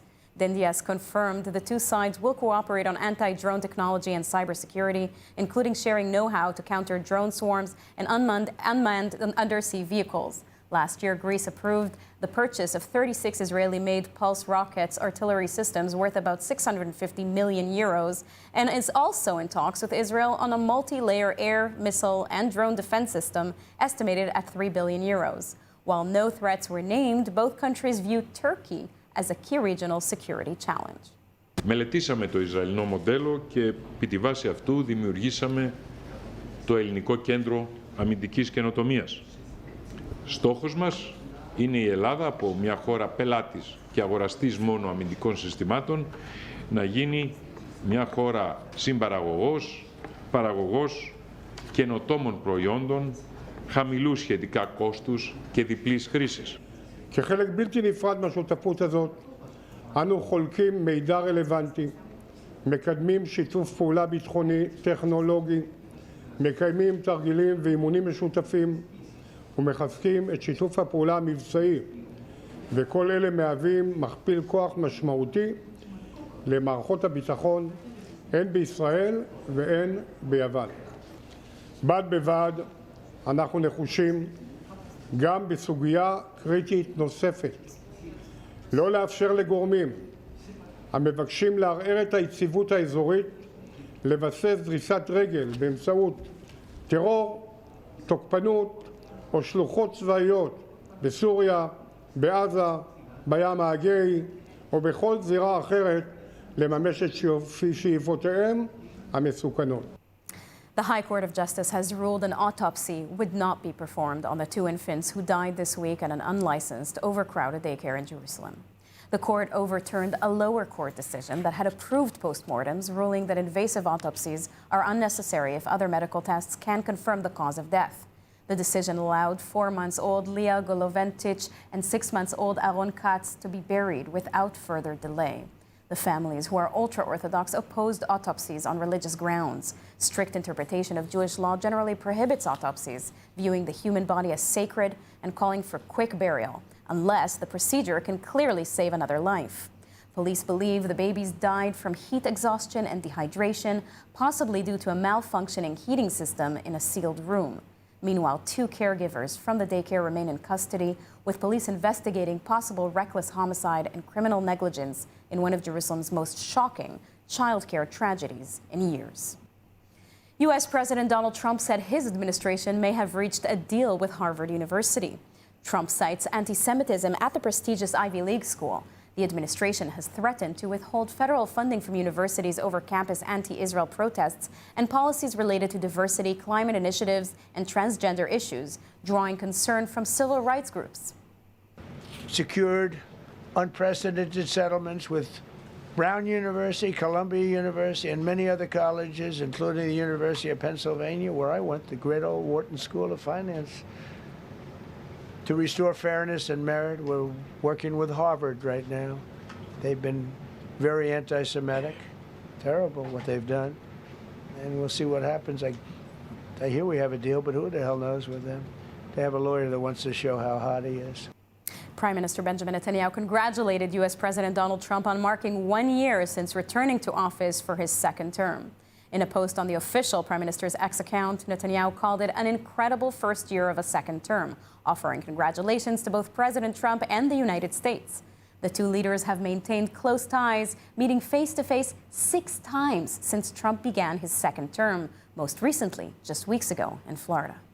From the Golan Heights to Gaza, you've proven time and again what I've said many times. We've never had a friend, even close, a friend, as President Trump in the White House. So I think we have a partnership, if I can quote you, second to none.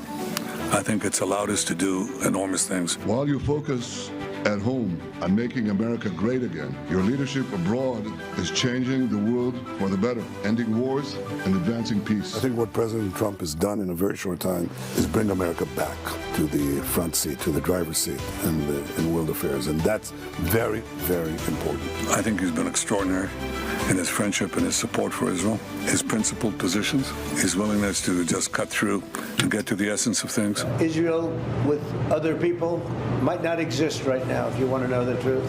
The coordination between an American president and an Israeli prime minister has been unmatched. It offers great promise for Israel, for America, for our region, and for the world. We're with you, and we'll continue to be with you, and a lot of good things are happening. Thank you for your friendship. Thank you very much, baby. And thank you for your support. Thank you. Thank you very much. Thank you, Mr. President. Now let's take a look at the weather forecast.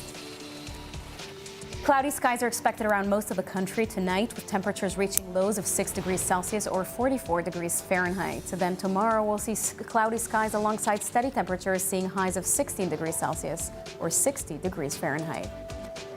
That's a wrap for today's news. For the latest updates from Israel on all your devices, be sure to follow our ILTV channels and keep up with us on social media. That's at ILTV_Israel on all platforms. Stay informed with the latest news straight from the heart of Israel. I'm Sivan Raviv. Be well, and thank you so much for watching.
Joining us now to discuss Gaza Phase 2, as well as the state of play with Iran, is our panel for today. Colonel Miri Eisen, a senior fellow at the Institute of Counterterrorism, and Asher Friedman, the executive director of the Misgav Institute for National Security.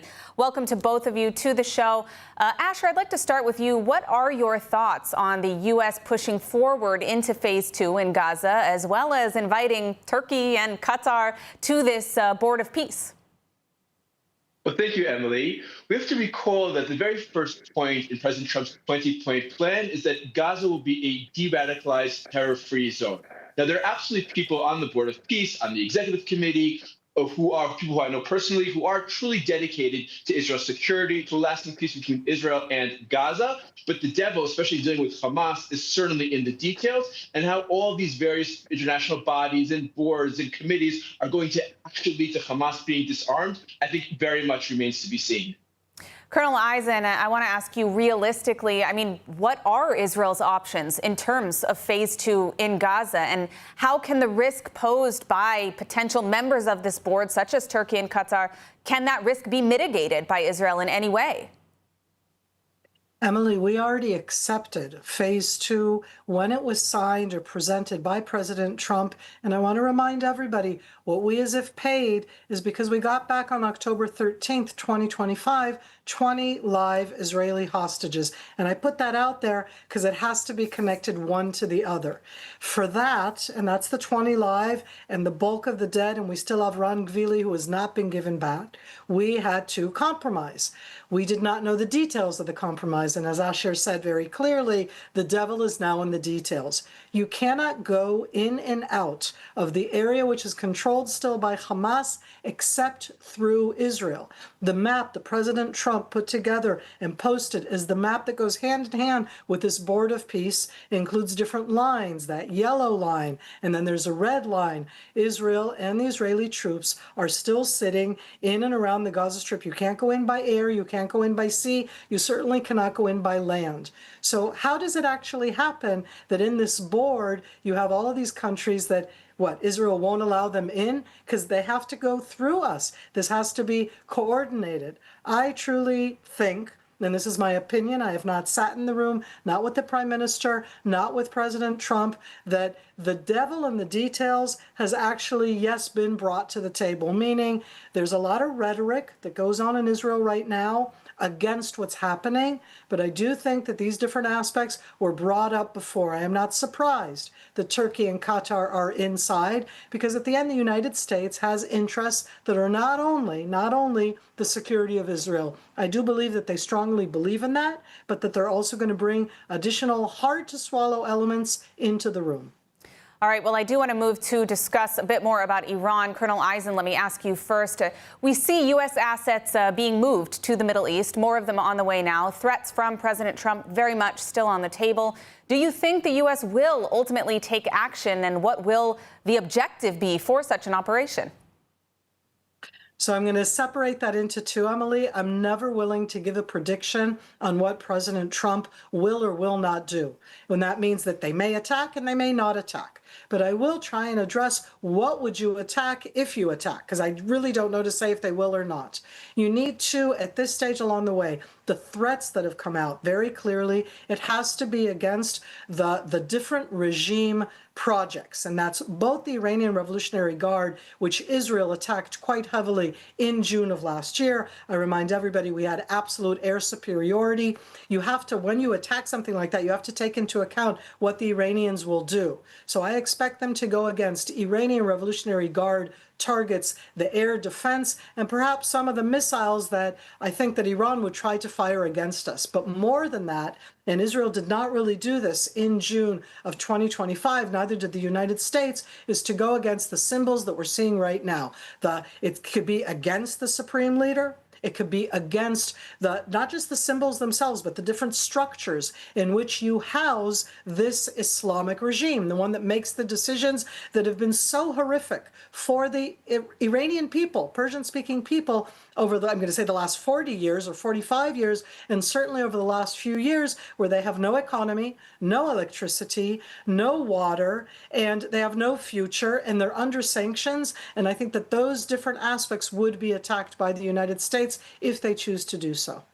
Now, Asher, the New York Times cited a U.S. official who claimed that the strike was delayed because Israel asked the president to delay. There's also been a lot of rumors floating around that Israel perhaps was militarily unprepared to deal with the backlash of an extended fight with the Islamic Republic. Is there any truth in this, in what you're hearing? Well, I find it hard to believe. First of all, because Prime Minister Netanyahu has defined defeating Iran as one of the primary goals of his historic legacy. Secondly, as Colonel Eisen correctly pointed out, we had achieved near total air superiority over Iran, and Iran has not yet been able to rebuild those air defenses, the sophisticated air defenses that it once had. So Israel could still more or less control the airspace. Now the question is, have we fully refilled the arsenal, the batteries of anti-missile missiles? That's a question that remains, but it's very hard for me to believe that Israel would have dissuaded President Trump for that reason. It's possible that Israel communicated a message that we should let the protests play themselves out and a strike might be counterproductive. I think you could have an argument about that. We have to recall that two very significant things. One is that for the first time, President Trump and Prime Minister Netanyahu have explicitly declared regime change as the goal. And because, as Colonel Eisen pointed out, the economic drivers of which were the base of the protests, the declining real, the skyrocketing prices for food, the water shortages, this isn't over. At very best, the regime may have temporarily suppressed the protests. We're going to see again and again and again protests. And I do hope that President Trump, together with its allies, will take action.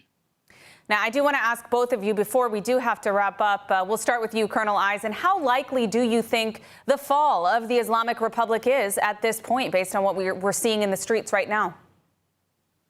I think that when we're looking at Iran of 2026, we're already hearing voices. I'm not going to say post-regime, but I do have an expectation that it cannot continue the way it is now. Now, a regime fall does not mean, and here comes the liberal democracy. But I do think that there's going to be a change in 2026. By the way, that could be a change for the worse for the Iranian people. It can be worse than it is now. It can be a hardcore Iranian Revolutionary Guard dictatorship, very harsh reality, which is not exactly what exists there right now with all of the horrible things going on. So I do expect a change. I absolutely think that if there is an attack, it would definitely make it even more definitive, but I can't say that the result of that will necessarily be what we all want to hope, which is a better future for the Iranian Persian people. All right, Asher, and your take. Do you think we'll see the end of the Islamic Republic in the near future? I think the Islamic Republic has no answers to the economic crisis, and which are, by the way, impacting also the 5 million besieged. They're also going home and they don't have enough money for food, and when they turn on the faucet, the water isn't coming out. But I do think very much, look, we all hope to see Iran integrated into the region, to see warm, open relations between Israel and Iran, to have Iran part of the Abraham Accords or the Cyrus Accords, various other very welcome initiatives. But it does very much remain to be seen whether those calling for democracy or for constitutional monarchy, and also there are different views among the demonstrators, what end game they would like, that we see a liberal, tolerant, open Iran and not another military dictatorship, which I agree is a possibility. And just before I let you go, I do want to ask you, Colonel Eisen, I want to follow up with one more brief question. In terms of Israel's interest, I mean, what do you believe is in the interest of Israel? A regime change now? Because we've seen some leaders expressing support already for regime change. We know Prime Minister Netanyahu has made that kind of an objective in the past, but you mentioned it could get worse. So what's in Israel's interest today? I think it could get worse for the Iranian people. I don't necessarily think it would get worse for us. I think that the Islamic regime and its backing of the proxies in the area, a change of regime is better for Israel. If it deteriorates there into a civil war, if we see there something which is worse for the Iranians, my heart can go out to them, but that's not necessarily worse for Israel. All right, understood. I want to thank our panel for joining us today, Colonel Miri Eisen and Asher Friedman. Thank you. Thank you very much. Thank you. As Israel weighs its response to President Trump's new Gaza peace framework and raises red flags over who may be shaping Gaza's future, we're now joined by Middle East expert Avi Melamed to break this down. Thank you for joining. Thank you for having me. So Israel has drawn a hard line against Turkey and Qatar sitting on Trump's new Gaza board of peace. Can you explain why Israel sees their involvement not just as problematic, but as unacceptable and a direct security risk? The answer is very simple. Both Turkey and Qatar are major supporters of Hamas. Ideologically, politically, operatively. When I'm saying operatively, I mean the fact that both Turkey and Qatar are hosting Hamas senior leadership, including militants of Hamas that are engaged in terror actions. And so hence you can understand why Israel is very unhappy, let's put it this way, with that.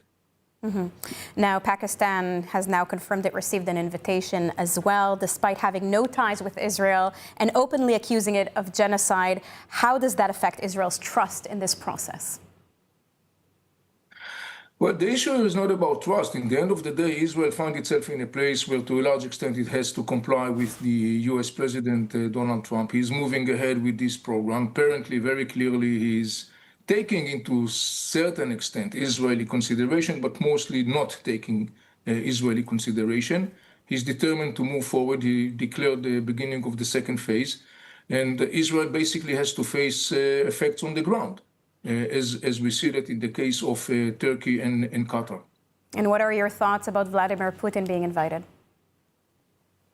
I don't know to refer to that. It seems to be something to be more connected to the whole triangle of U.S., Putin, Ukraine issue. I'm not so sure that this is something that is for real, or is there something that is more kind of like on a PR level, to put it this way. At this point, it's very difficult for me to say how, practically speaking, Putin is going to be part of that council that President Trump announced its formation.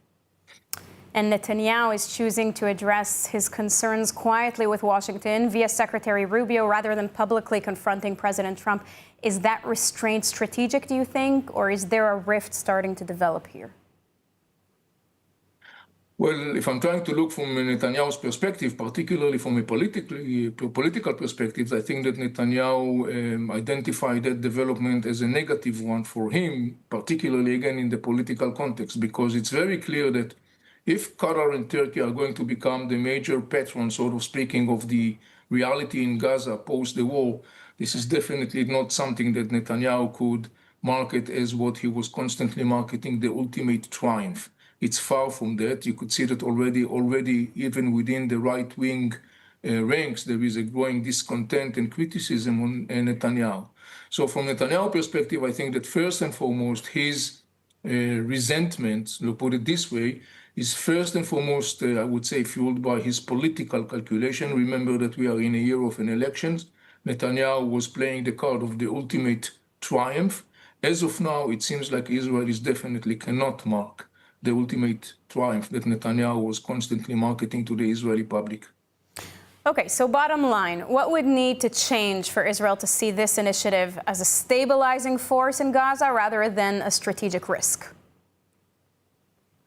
The big story in the end of the day is this whole story of the demilitarization of Hamas. For potentially or theoretically, all the sides are basically complying with United Nations Security Council 2803 that basically calls specifically and clearly for the disarmament of Hamas.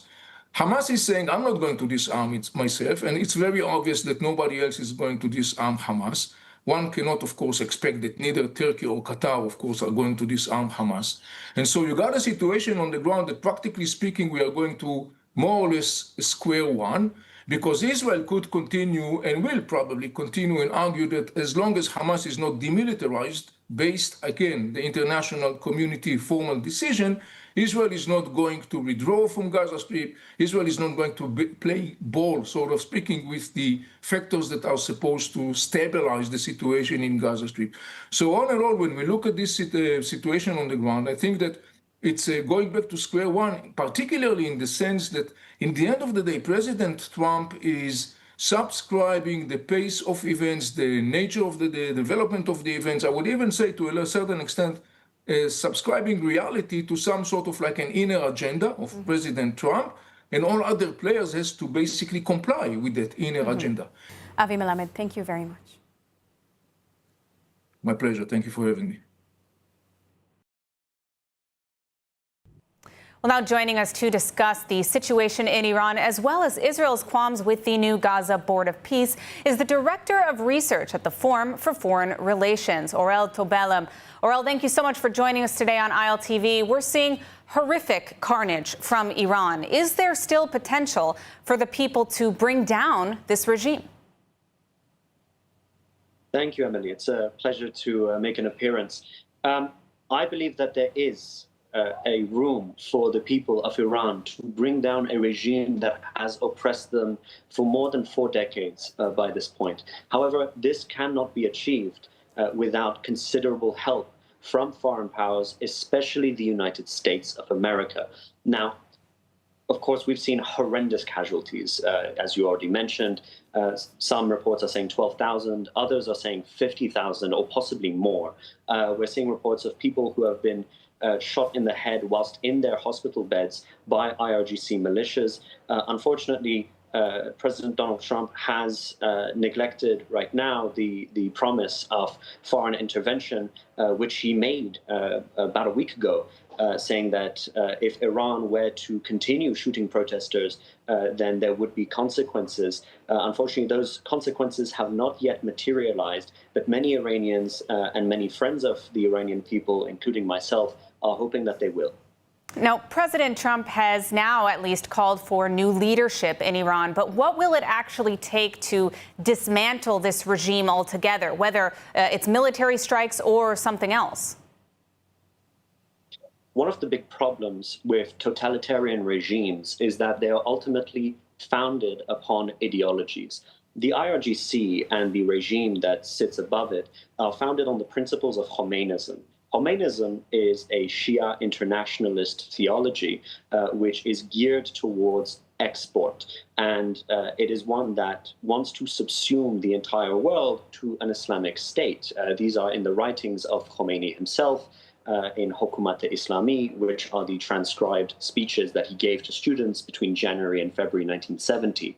In order to really do away with this regime, unfortunately, global powers are going to have to pursue a de-radicalization strategy elsewhere other than Iran to make sure that any support networks that might still be giving material, moral sympathy or support to the IRGC and its proxies are dismantled. Israel has been doing this quite fantastically since the 7th of October 2023 and the Hamas massacres that took place.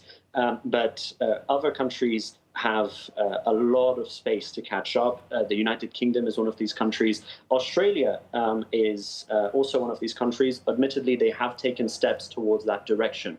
The IRGC and the Islamic regime right now are in a much weaker position today than they were even 6 months ago, largely because I would say members of the international order are waking up to the threat that they represent at a global level rather than simply for Iranians.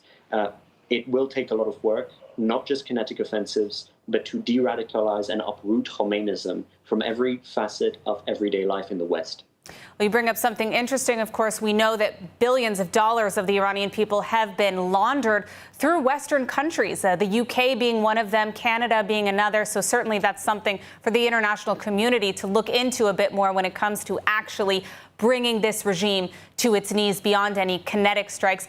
I do want to switch a little bit to Gaza before I let you go, though. I mean, we saw the Board of Peace having representation from both Turkey and Qatar. Now, as a reminder, the foreign minister of Turkey has recently eulogized Hamas leader Ismail Haniyeh. How can Israel expect these people to disarm Hamas right on our border? In the simplest terms, Emily, it cannot. Turkey and Qatar are essentially the greatest sponsors ideologically and financially of the Muslim Brotherhood. Many Muslim Brotherhood branches are based directly in Turkey. There are Hamas leaders who are based in Qatar. The family and the sons, especially of Osama bin Laden and other affiliates of Al-Qaeda, are based in Doha. And this is extremely concerning that now they have tried to take on a role in the governance of Gaza. What we are seeing right now seems to be kind of a new mandate for Palestine, but one that is now governed by a bit of a hodgepodge of international so-called partners rather than the British colonial order that it was about 100 years ago.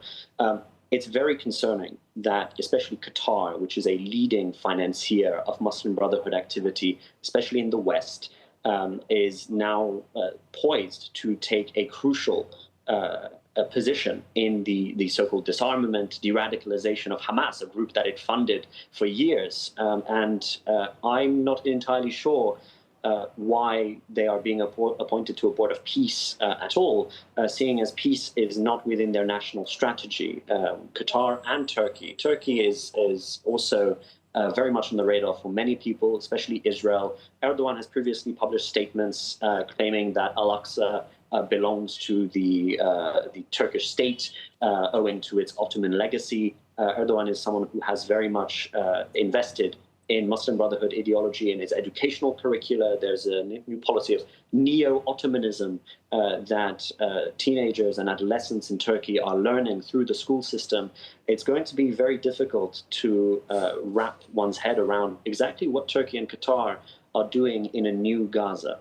But that will be for the Israelis to figure out and certainly block if it presents a danger.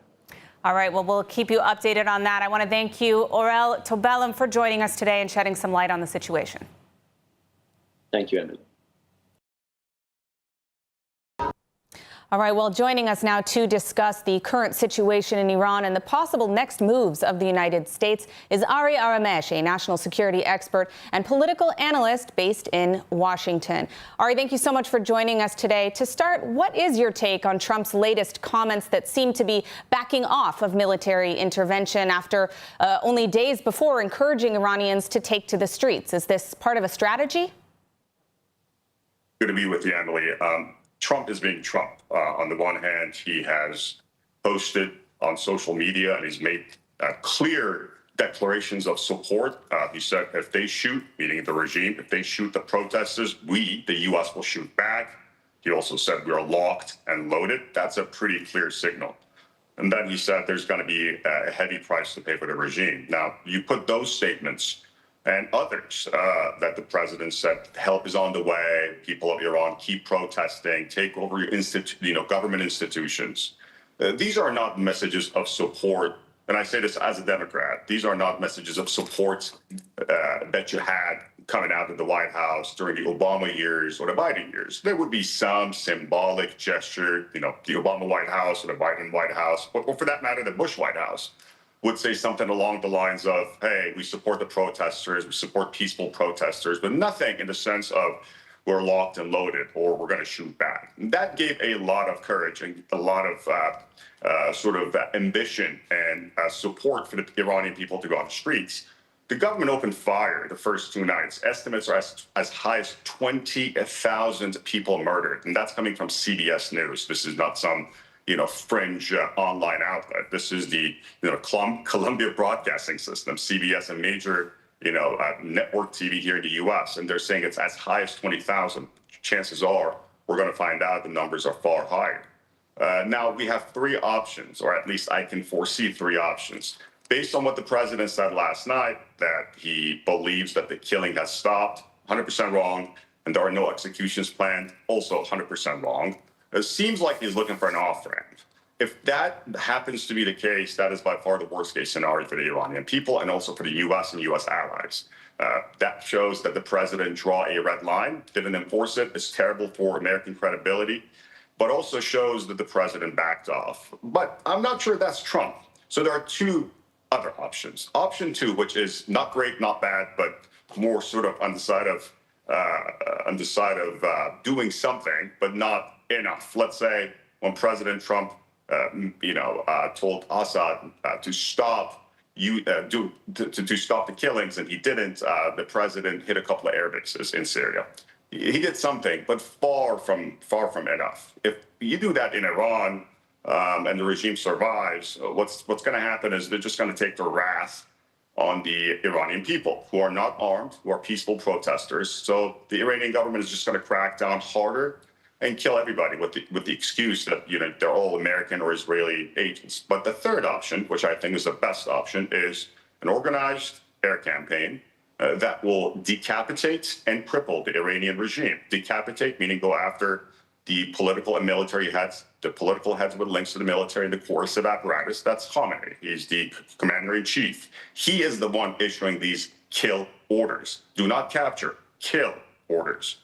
And then you're talking about the IRGC, and for that matter, the top brass of the security system. But also you got to hit their bases. You got to hit commands, you got to hit control, you got to hit communications. Hit their command, that would be Khamenei, that would be IRGC command. Hit their control and comms, disrupt their comms, make sure they can't organize from village to village, town to town, city to city. Last but not least, remember Kosovo, remember Bosnia. A sustained air campaign can actually lead to results and change outcomes. I'm a firm believer in intervention. I think the radical left and the extreme right are both wrong when they say American intervention is either bad or unnecessary. America has a role to play, but this is not just about America's role. We have a lot of vested interest in making sure Iran goes a different direction. Imagine in Iran that doesn't support Hezbollah or Hamas. Imagine. Well, Ari, that was actually, I wanted to ask you about that explicitly. We have only about a minute and a half left, but I want to ask you, the case has been made, I believe, for why it's in the interest of Iranians to change this regime. But what does the U.S. stand to gain from the fall of the Islamic Republic? Iran is not Syria, is not Iraq, is not Afghanistan. And with I have accepted the criticism of many when I say Iraq and Afghanistan lost a great opportunity. They missed a great opportunity. It would have cost, the Iraqis millions of lives to get rid of Saddam. We did it for them. But anyhow, it didn't go the way we expected it to go. Iran does not have the same dynamics. Iran does not have the same ethnic or sectarian fabric. To add to that, the civil society in Iran and also the structure in Iran would hold. Now, we're not talking about a nation building. We're not talking about U.S. boots on the ground. What I'm talking about is sustained airstrikes that would decapitate and lead to the collapse of the regime. It is doable. And imagine, again, if we want to focus more on the Indo-Pacific, if the future of the world economy and our the new Cold War, for lack of a better word, is with China and in the Pacific. We want to focus less and less on the Mideast. Well, let's resolve the biggest issue in the Mideast. For the past 47 years, it's been one primary issue, the Islamic Republic of Iran. Al-Qaeda, the Taliban, they come and go. These are little minor issues. They attack us, they kill us, but they are not states. These are not fully fledged states with oil reserves that can build, thousands of missiles and support hundreds of thousands of, Hamas and Hezbollah and Houthi and Hashd al-Sha'bi and you name it. All right, well, we do have to leave it there, but I want to thank you so much for joining us today, Ari Aramesh.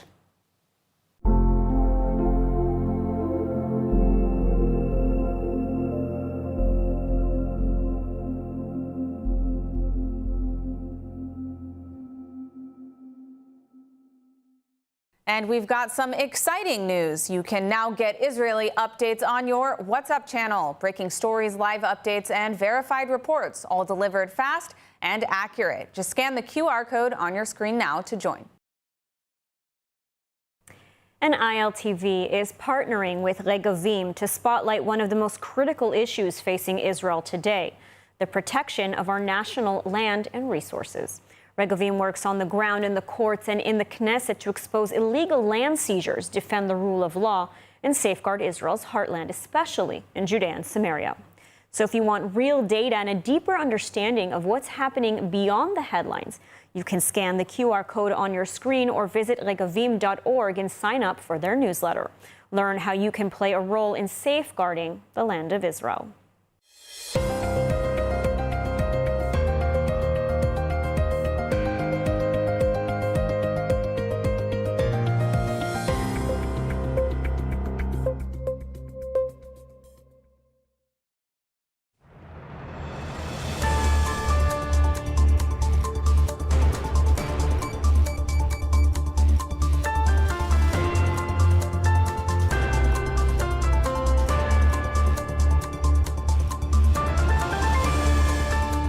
Welcome back to ILTV on the Hour. I'm Davos Klein, coming to you live from Israel, breaking down all of the biggest headlines coming out of the region.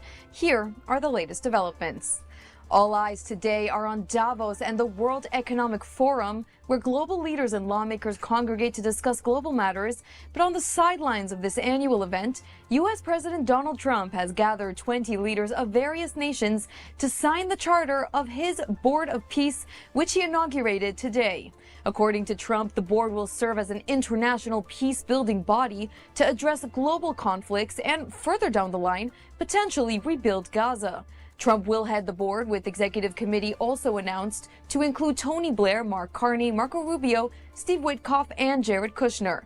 An hour before the signing, Britain announced they will not be joining Trump's body. This after similar reservations were expressed by many European nations. Trump has invited Russian President Vladimir Putin to participate in the board, a move Britain had quickly condemned. In addition, however, Trump's recent comments that the Board of Peace could replace the United Nations have sparked controversy. Nevertheless, the charter was signed today, and the board has been inaugurated in Davos. Trump himself received a standing ovation, and he showed the signed charter to the crowd before speaking on various regional matters. The American president reiterated the necessity of Hamas disarmament and the return of the final Israeli hostage, Ran Gvili. Take a listen to some of the key remarks made by the president. And I've been very clear that Hamas must return that last remaining deceased hostage as well, and that will be the full commitment. And then we get on to other things, and we're committed to ensuring Gaza is demilitarized, properly governed, and beautifully rebuilt. It's going to be a great plan, and that's where the Board of Peace really started. And I think we can spread out to other things as we succeed with Gaza. We're going to be very successful in Gaza.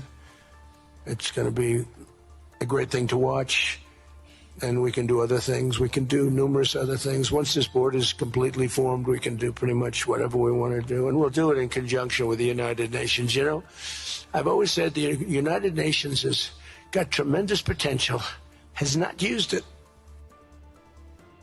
And that's not all. More movements are coming out of Davos as the head of the National Committee for the Administration of Gaza, or NCAG, Ali Shah, has announced that the Rafah crossing will be open in both directions as early as next week. Take a listen to the clip played at the World Economic Forum today.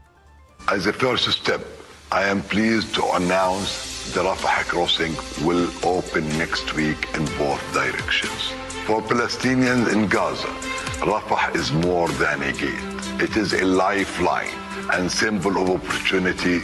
Opening Rafah signals that Gaza is no longer closed to the future and to the war. Initially, Israeli officials had quickly refuted the statement, saying that until the body of the final Israeli hostage, Ran Gvili, is returned, Rafah will remain closed. Now, though, officials are saying that a cabinet meeting will be held in Israel in the coming days to discuss the option of opening the crossing. All of this as search and rescue efforts are being renewed in the Gaza Strip to locate the body of Ran Gvili.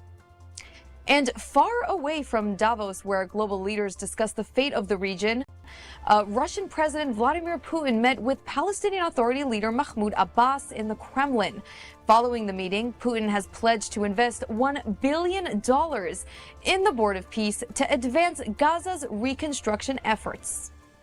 And finally, we've got some exciting news. You can now get Israel updates on our WhatsApp channel. Breaking stories, live updates, and verified reports, all delivered to you fast and accurate. Just scan the QR code that's on your screen right now to join the channel and get all of the latest developments and updates coming out of Israel and the broader region. And that's a wrap for this edition of ILTV on the Hour, broadcasting to you live from Israel and the heart of the Middle East. I'm Davos Klein, following all of these developments very closely. I hope that you're staying tuned to all of our ILTVs on the Hours. Thanks for watching.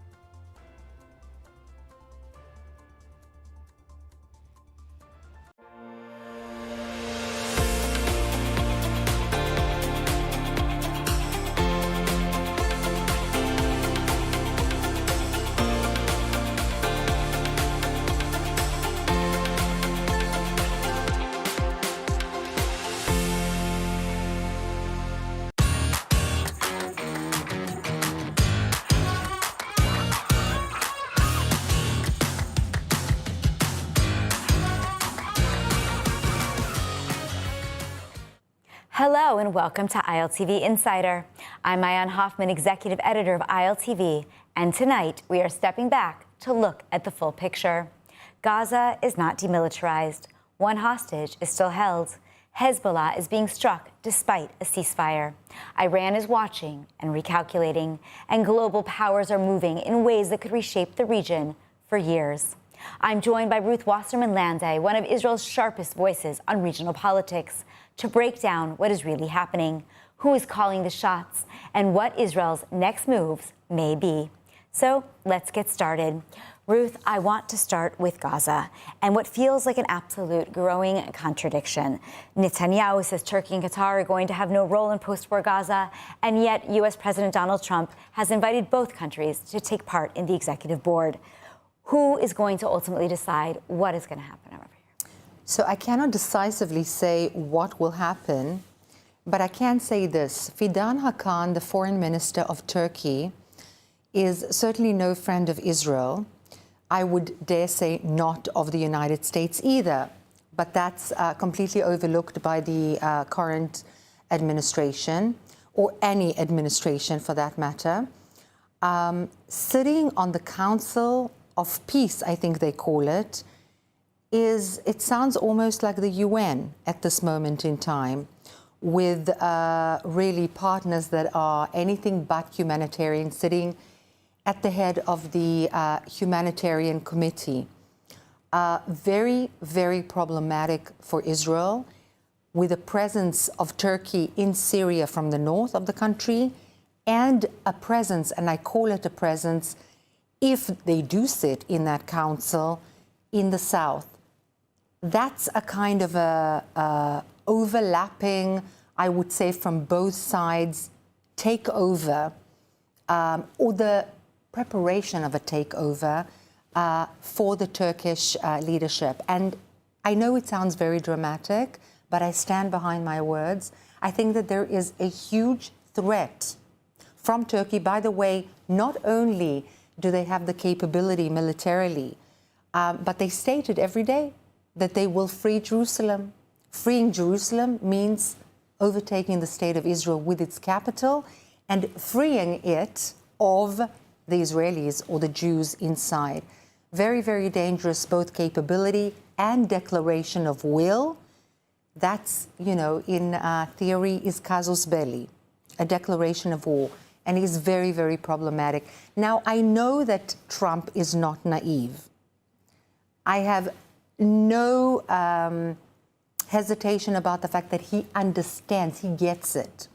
The question is, what's the end game? And, you know, there's a limited degree to which I can truly enter his head, or whether he and Netanyahu have a plan that is not out there, is not transparent either to Israelis and to Americans.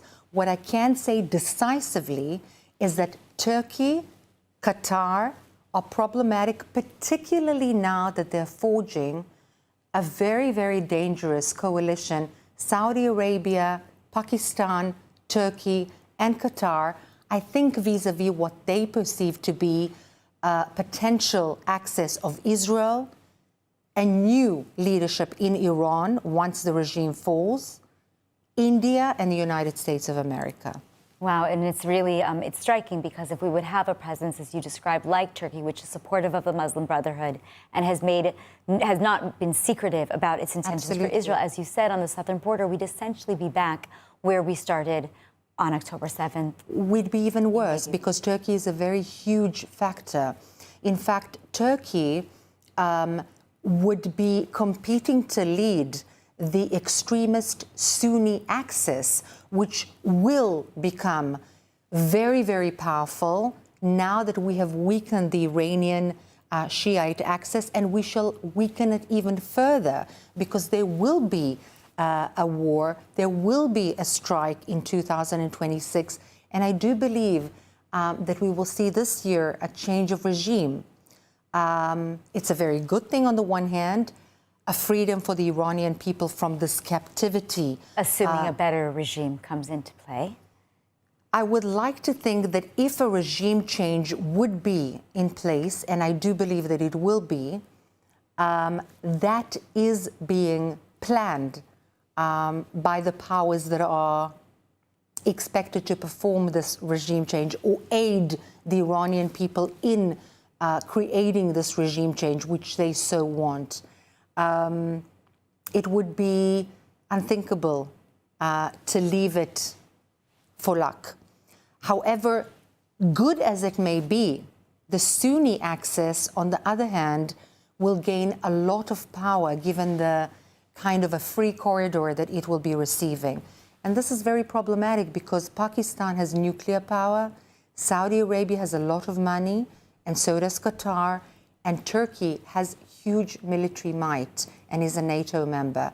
So that's all three things that are needed to become the true leader of a worldwide caliphate based on Sharia. So let's go back to Gaza then for a minute, because we are moving forward, it appears, with phase 2 of this plan, despite all the challenges that you just described. And the fact that the 20-point plan of President Trump has not been, as you had mentioned in the opening, has not been fulfilled. And so this is really the question, right? We were said that Hamas needed to be demilitarized before phase 2 could happen. Now there seems to be this American idea that they can happen simultaneously, that we'll demilitarize a little bit, rebuild a little bit, demilitarize, rebuild. Why is Israel going along with such a plan? We know what's at risk. It's not going along. And although we don't have the information whether there is a clandestine agreement between Prime Minister Netanyahu and President Trump, at least declaratively and from the looks of it, Israel is not going along with this plan. It is truly a security threat to the country and to the citizens. And I'm very, very adamant about it. I think this is a very significant strategic security threat. So if we've left also the one hostage, I mean, there are those who say, you know, of course, it is correct that every person is a world, and obviously we need to bring back this one hostage and give closure to the family. Without a question. This is without a question. But it's not just about the family. It's also about giving Hamas that hostage. What does it mean if we end up moving forward and Hamas still has one of our Israelis? 1 millimeter cannot be moved forward. This is not a hard line concept. This is not a right-wing or a left-wing concept. This is plain negotiation strategy. And who is the better master of negotiation than President Donald Trump? I believe in him. I believe in his leadership. And I hope to God that as someone who has the ability to secure the continuity of the state of Israel, he will not allow this to happen, both because this allows for a negotiation chip remaining in the hands of a designated, proscribed terrorist organization. Second of all, of course, they're not going to disarm. I mean, there's no question about it. Nobody believes in it, neither them nor the Americans, nor Israel. No one. It's an absolute joke. But this is not the point. Even if they are demilitarized, even if they are killed to the last Hamas operative, the de-radicalization is the issue. The issue of the financing of potential terrorism is the issue. And both issues are not addressed. The shekel is the currency inside the Gaza Strip. Nothing is being done about it. The Central Bank of Israel is the holder of that currency. Something must be done to stop that because the Hamas is getting richer by the day. That's number one. And the de-radicalization of an entire extremely radicalized population is also very, very important as a basis for rebuilding. No rebuilding can be done unless those things happen, including, of course, the issue of disarming, although it's not enough, and the return of Ran Gevili. But the de-radicalization could take decades. So how do you start rebuilding only after de-radicalization? De-radicalization needs a plan, and it needs an oversight committee. De-radicalization cannot be done immediately, I agree with you, but it must be done, let's say, in a manner where the council that oversees it makes sure that it is happening. For example, like in the UAE, a transformative process had taken place vis-a-vis the education. All teachers that did not cooperate were simply ousted, and a new syllabus and new messaging was put in place. This will not be done by Fidan Haqqan and or Qatar and or Tony Blair, that has zero leverage over anybody in the Gaza Strip. Over anybody in the Palestinian world. Or anybody at all, for that matter. Yeah. And over and above that, the Palestinian Authority and de-radicalization is an oxymoron, because in the school books and the curriculum inside the West Bank, Judea and Samaria, it is a little bit different than the Gaza Strip, but the incitement and the indoctrination are absolutely awful. So obviously they will not be the ones who make this happen. Plus the Hamas will not let them operate for 1 minute. 100%. And we keep talking about this international stabilization force that's going to come in. Now it looks like maybe that's not even going to happen. There's a commander, but no soldiers to work under the commander of the ISF. I mean, I think the biggest problem with it, right, that we talk about is that this ISF wants to come in and help administer humanitarian aid or, quote unquote, keep the peace. But they also are unwilling. No soldier so far has been willing, no country has been willing to talk about demilitarizing Hamas. So I ask you, Ruth, and then we'll move to some other areas of the country and the other borders around us. But if the ISF is not willing to demilitarize Hamas, if we have a board of peace, but sitting on the executive committee of this board are Turkey and Qatar, ultimately, is Israel not going to have to be the ones to go in and to finally demilitarize Hamas? And if that is the case, aren't we still at war? Without a question. And how long is this going to last? Without a question. There's no question about it. Israel cannot allow Hamas and Turkey a foothold in the Gaza Strip. It is key to Israel's security, national security. And Israeli government, no matter what it is, right wing, left wing, it doesn't matter, has a responsibility to its civilians to protect them. It cannot protect them with Hamas inside the Gaza Strip, with an extremely radicalized population, plus with figures like Turkey's foreign minister and Qatar sitting on any board connected to anything to do with us. It's just not doable. But are we going to go and fight Hamas again? Well, if this council is a declarative issue moved forward by people close to President Trump, if it's only declarative, there are things that can be done by the Israeli army in order to create a different scenario. Okay. Together with some, I would say, role players in the region. Mm-hmm. Without the cooperation of the United States, it will be impossible. Witkoff and Jared Kushner are not transparent. It's not an easy sentence to say, but what you are asking basically is explain this inexplicable query, question, scenario. It's inexplicable because there are missing issues that we cannot find the answer to. Those who can and should address the Israeli public and at least give us hope for the children that we are raising and their security here as people who care about the Jewish peoplehood, they should be transparent about where this is going and how do they provide that security with those figures in the council and with Hamas not being disarmed and still in place. So now I want to take us to shift to the north, because as we've seen in the last few days, the IDF is continuing to strike Hezbollah. In fact, there were 3 strikes just yesterday alone. So why is this still happening when since November 27th, I believe it was, we supposedly signed a ceasefire? We know Hezbollah is not disarmed, despite the words of the Lebanese government. But why are we seeing so much action now? What's going on in the north? So the Hezbollah is a proxy of, obviously, the Islamic Republic of Iran. And the Islamic Republic of Iran, at this moment, is with its back towards the wall, against the wall. A wounded animal is a very, very dangerous one, and it has very little to lose.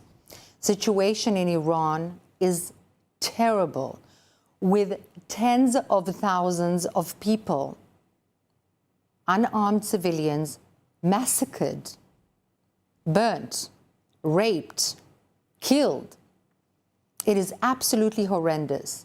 And I believe the Hezbollah, although not declaratively, is seeking to help in some manner the Islamic Republic of Iran.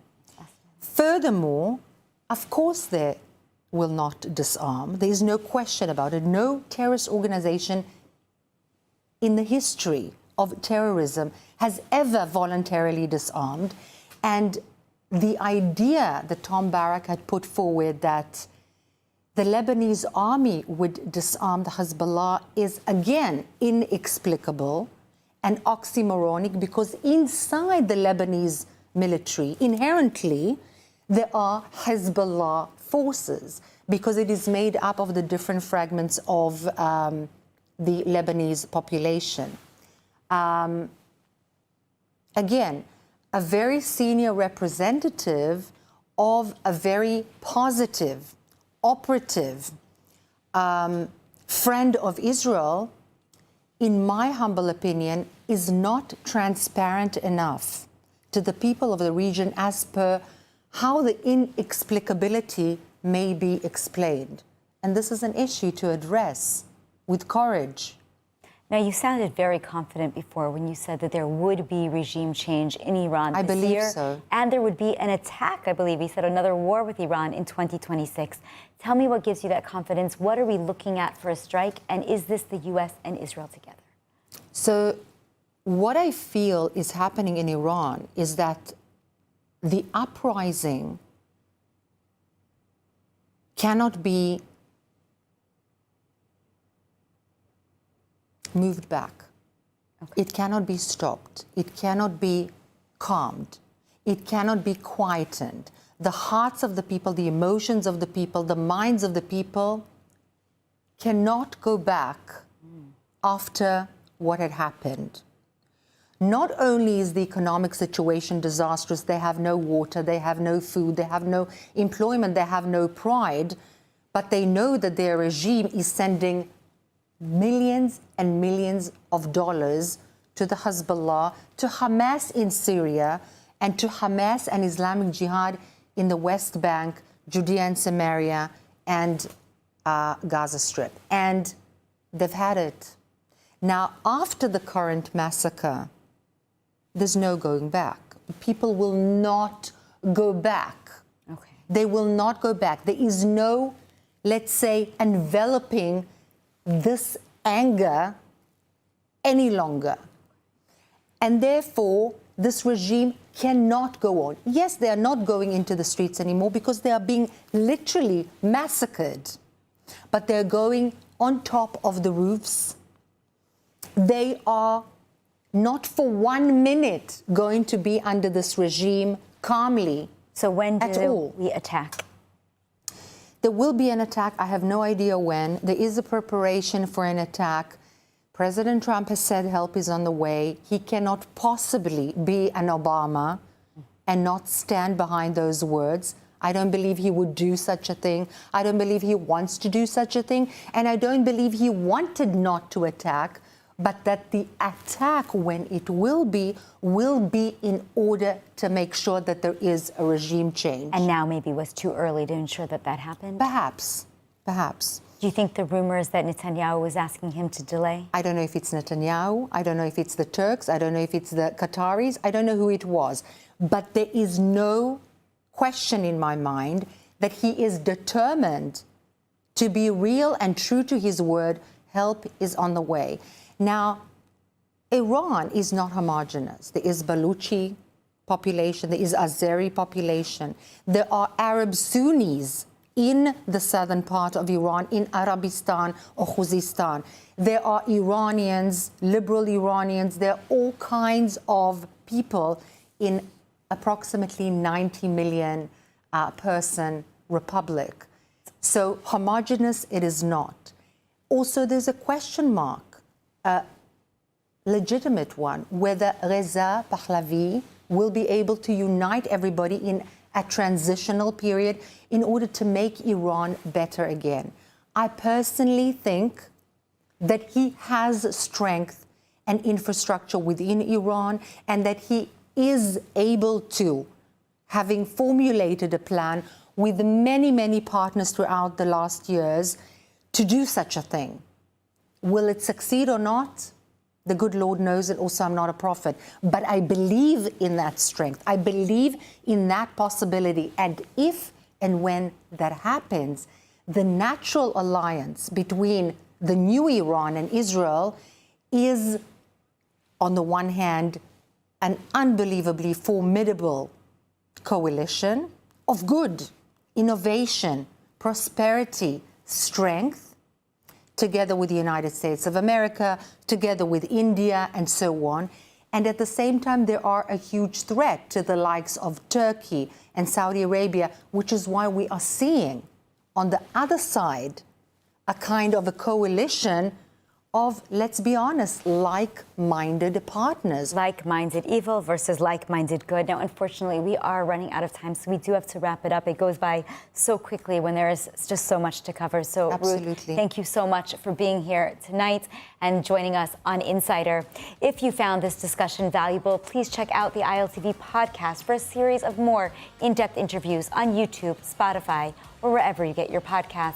I'm Mayan Hoffman. Thanks for watching, and we'll see you next time.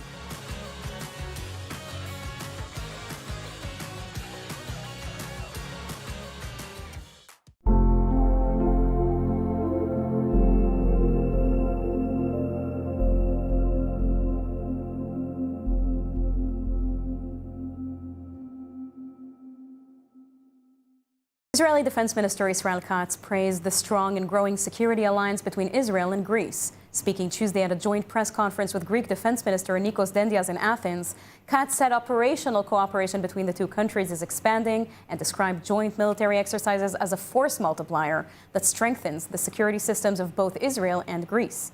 Dendias confirmed the two sides will cooperate on anti-drone technology and cybersecurity, including sharing know-how to counter drone swarms and unmanned undersea vehicles. Last year, Greece approved the purchase of 36 Israeli-made pulse rockets artillery systems worth about 650 million euros, and is also in talks with Israel on a multi-layer air, missile, and drone defense system estimated at 3 billion euros. While no threats were named, both countries view Turkey as a key regional security challenge.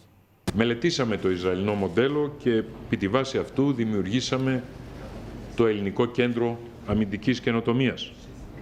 Στόχος μας είναι η Ελλάδα, από μια χώρα πελάτης και αγοραστής μόνο αμυντικών συστημάτων, να γίνει μια χώρα συμπαραγωγός, παραγωγός καινοτόμων προϊόντων, χαμηλού σχετικά κόστους και διπλής χρήσης. כחלק בלתי נפרד מהשותפות הזאת, אנו חולקים מידע רלוונטי, מקדמים שיתוף פעולה ביטחוני, טכנולוגי, מקיימים תרגילים ואימונים משותפים ומחזקים את שיתוף הפעולה המבצעי, וכל אלה מהווים מכפיל כוח משמעותי למערכות הביטחון, הן בישראל והן ביוון. בד בבד אנחנו נחושים גם בסוגיה קריטית נוספת, לא לאפשר לגורמים המבקשים לערער את היציבות האזורית לבסס דריסת רגל באמצעות טרור, תוקפנות או שלוחות צבאיות בסוריה, בעזה, בים האגאי או בכל זירה אחרת לממש את שאיפותיהם המסוכנות.